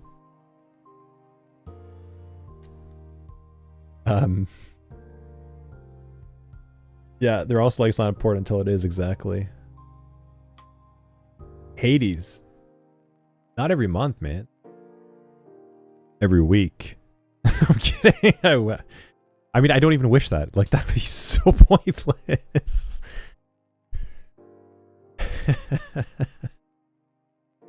Yeah. Anyway, so I think that should have executed by now, yeah? Cool. Yeah, and that is Oracle's fault. Standalone, latest one's Jerry, yeah. Yeah, I mean, you're going to find what you need in Chocolatey. That's really the point, is whether it's an older or latest standalone, it's going to be up there. Someone's going to maintain it. It's just like an apt sources list for like if you use Bash. Same thing. Abbe say, how in depth is SOC 104 certification exam regarding knowledge we're discussing right now, but I don't want to steal any thunder if that be the case. I mean, there's no server component to it per se. It's more about cybersecurity. So your knowledge, like the SOC 104 certification is a security certification. It's not an IT certification. But it's going to build on the fact that you know all this stuff. But let me just see. I think we're... How much more do we have to go in this lab?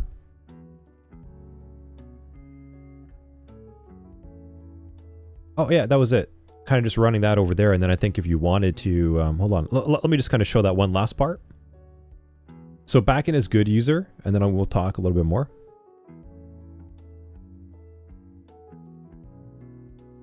What we want to do now is go to our PC and go to local disk.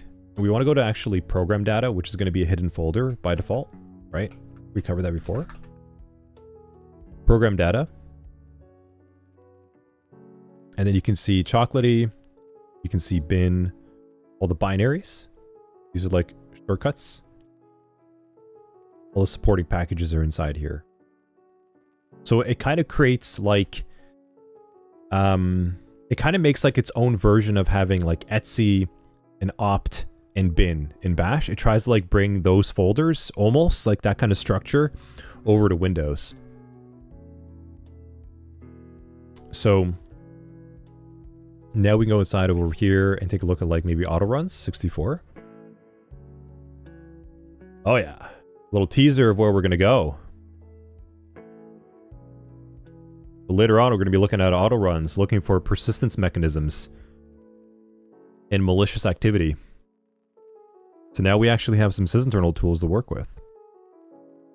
So pretty straightforward. That's automation. Like that's script building and automation using a package manager tool like Chocolatey, and it doesn't get that much more complicated, depending on whatever tools that you want to be able to use and things. Yeah, so Hawk, I was saying things like Chocolatey and WinGit. Yeah, WinGit's another one. Everyone's tried to make Windows as Linuxy as possible to use it. It's just really cumbersome, right? But keep in mind, Windows has done a really good job by, as you've seen, right? Like with Windows Server, how easy it is to like configure a domain, configure group policies. It's easy to get started with it. That's why. So yeah, we'll stop there for labs today. Maybe answer a couple questions over here, but we'll save next time. So tomorrow's gonna be career prep. And then I think start of next stream, we can dive into the event viewer and such. And then we're gonna go into the help desk analyst module. We actually have a virtual help desk for you. Pretty exciting. You're gonna be solving virtual tickets in a virtual help desk as an IT help desk analyst. You're gonna get that experience.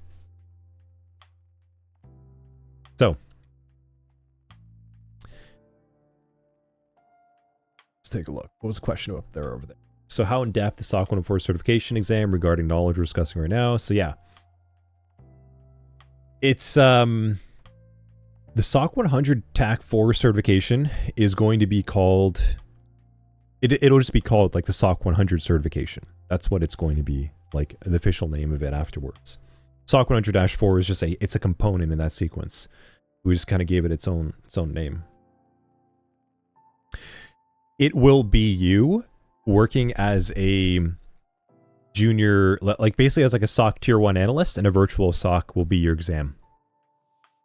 There will be a number of tickets in that virtual SOC, and you'll have a week to complete it on your own. And it's going to be basically like a junior CDCP certification that we have. And it's going to have Windows and Linux and server related content with vulnerabilities, along with email as well too. You're going to have a log analytics tool inside there, email based threats, like perimeter security, and then Windows IOCs, Linux IOCs, and server related IOCs. You're gonna have like a variety of tickets to complete within that 1 week stint as your certification, and then you're gonna have to write a report. In SOC 100-2, we're gonna have a report writing module. So you're gonna learn about writing some basic reports. That's what that certification is. It's 1 week working as a SOC analyst tier 1 on your own, and then solving tickets, and then writing a couple reports for us to review, and then that'll be manually instructor reviewed. Yeah, see, I was saying virtual help desk is different SOC. Yeah, exactly. As Doug's saying, yeah. They're both tickets, just different things. Like IT issues is like, I can't print. Security ticket is like, I opened up a malicious email and downloaded the attachment. It's just like what lens are you looking at? But they're both the same. Like it's a case management platform with tickets. So like next week, we're actually going to be having you work with OS Ticket. Pretty cool. You're actually going to have like your own little ticket platform.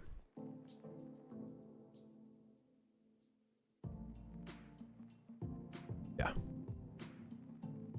Something like this, like tickets coming in you have to respond to. Next module. Karina, yeah, passing SOC 100-4 is required. Yes, correct. It's not going to be the most, it's not like the hardest certification in the world. Yeah, not Zendesk. Zendesk can go to hell. I don't like Zendesk. Not a fan. You're actually going to use like a proper case management tool.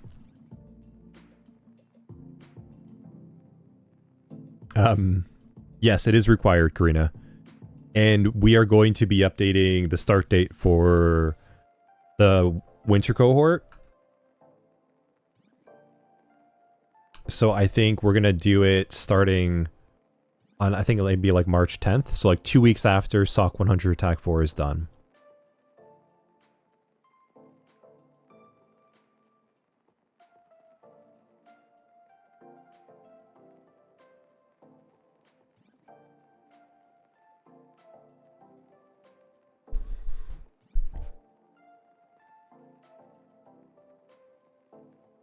I have full confidence in you, Karina. Full confidence. Asking good questions. Good demonstration. CI saying, so winter students will finish in summer. Yeah, it'll be like like 14 weeks. So March, April, May. Yeah, so probably like late May, early June, I think, is when it wraps up. Yeah. For the winter class.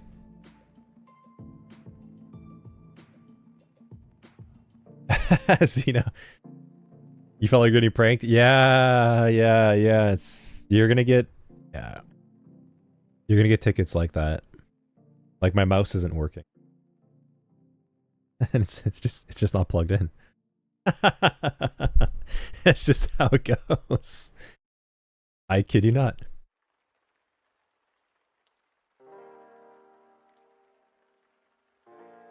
I still remember I had to, so when I was at the MSP, I had to respond to a ticket like that.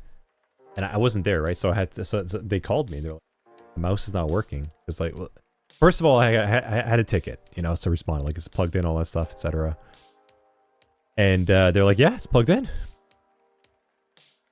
And so then finally, like I had to hop on a call because like they didn't have another mouse. They had no other way to use the computer. I'm calling them. I'm like, okay, walk me through this. They checked. They're like, yep, it's plugged in. I'm like, so you can move the mouse around, like the little lights on underneath it. They're like, yep, I can move it around. But nothing's like, the screen's not changing. And I'm like, and so like your keyboard's working. And they're like, yeah, I can like enter the keyboard and stuff, but I can't use the mouse. So I was like, and what, like, I'm thinking about this. I'm like, that doesn't make any sense, right? Like, so I'm like, okay, let's trace that connection.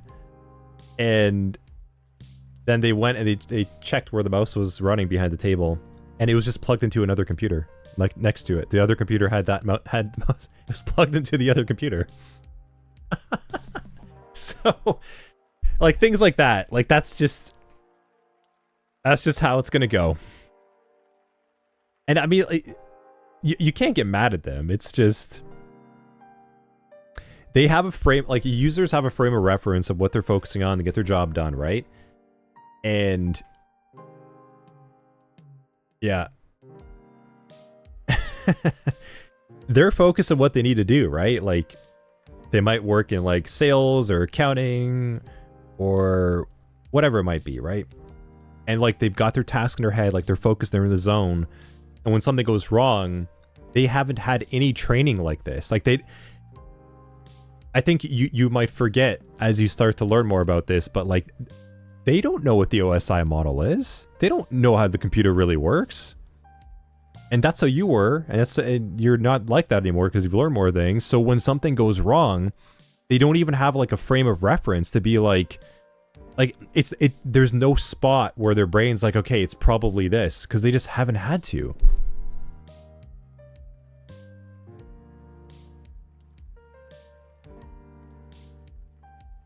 So yeah, you're gonna get a lot of tickets.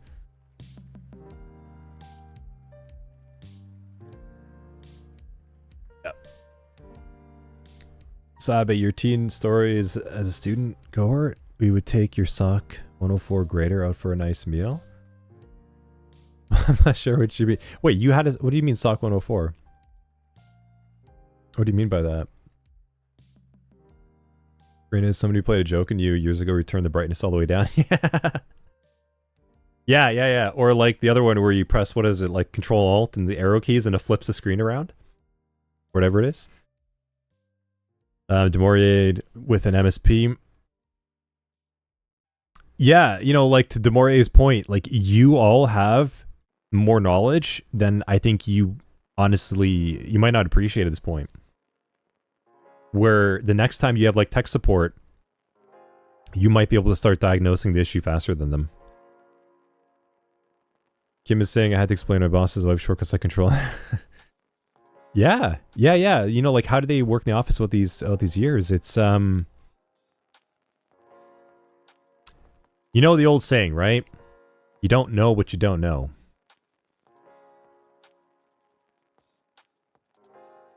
And if you don't have any frame of reference to know what is out there, then you don't even know what you could possibly learn. Your job in IT is going to have to be having like bedside manner, is what I like to call it for IT. Good empathy, understanding the user, kind of like, yeah, you know, these kind of things happen. Hot Garbage is saying, computer pranks on the guy in the game. Ask how to deal with someone says Alt F4. Yeah. Cut him off. Abby, I'm glad you enjoyed Kim Fried. You're still scared of Vim? I know. And Vim knows that. And Vim likes knowing that. It's okay. You will conquer Vim one day. And then you're going to set up NeoVim. Okay. And then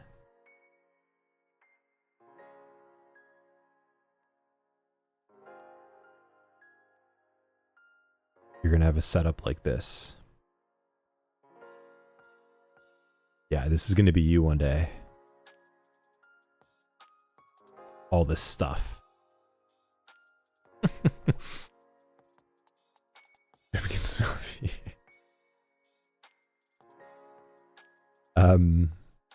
Doug had a firewall ticket from CISO executive when he was director cybersecurity, where he said he had no internet and it just turned on. He called me saying high priority and thought I did something with firewall block traffic, so I went to his office and he had fat fingered the button to turn off his Wi-Fi. Yep. Yeah, exactly. Yeah.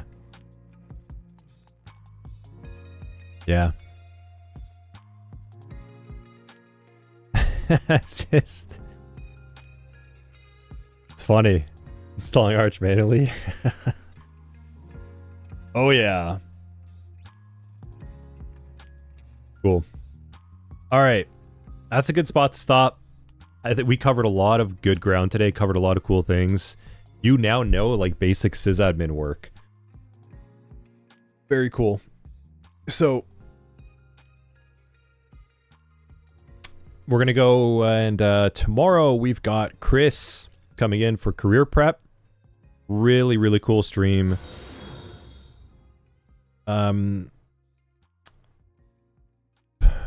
508. Thanks for the follow. So tomorrow we've got career prep with Chris, and it's going to be a great stream. It's a very encouraging, motivating stream to get you out of your comfort zone and start working on yourself, on your brand, your portfolio. And then next week, we're going to finish off the rest of Enterprise Network with Sysmon and Enhanced Logging. Going to kind of introduce you to the challenges themselves, kind of talk about what they are. They're pretty interesting. Folder redirection is going to be a tough challenge, but I think you guys could do it. And then you have to set up a help desk user as well, too, as another challenge. And then we're going to jump into the career prep stuff, and then we got a whole whack of help desk related things. You're going to learn about playbooks and stuff. It's going to be pretty cool. A lot of good stuff coming up. SOC 100-1 is a beast. A monster of a course to get your baseline down. Karina's saying CD Live is March 10th. Yeah, I think so. That's the Monday, right? Let me double check. Saturday, Sunday is 9th. Yes, Monday, March 10th should be the start for CDA to give a 2-week break.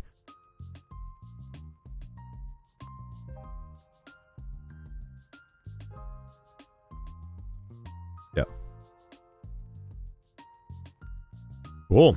One class at a time.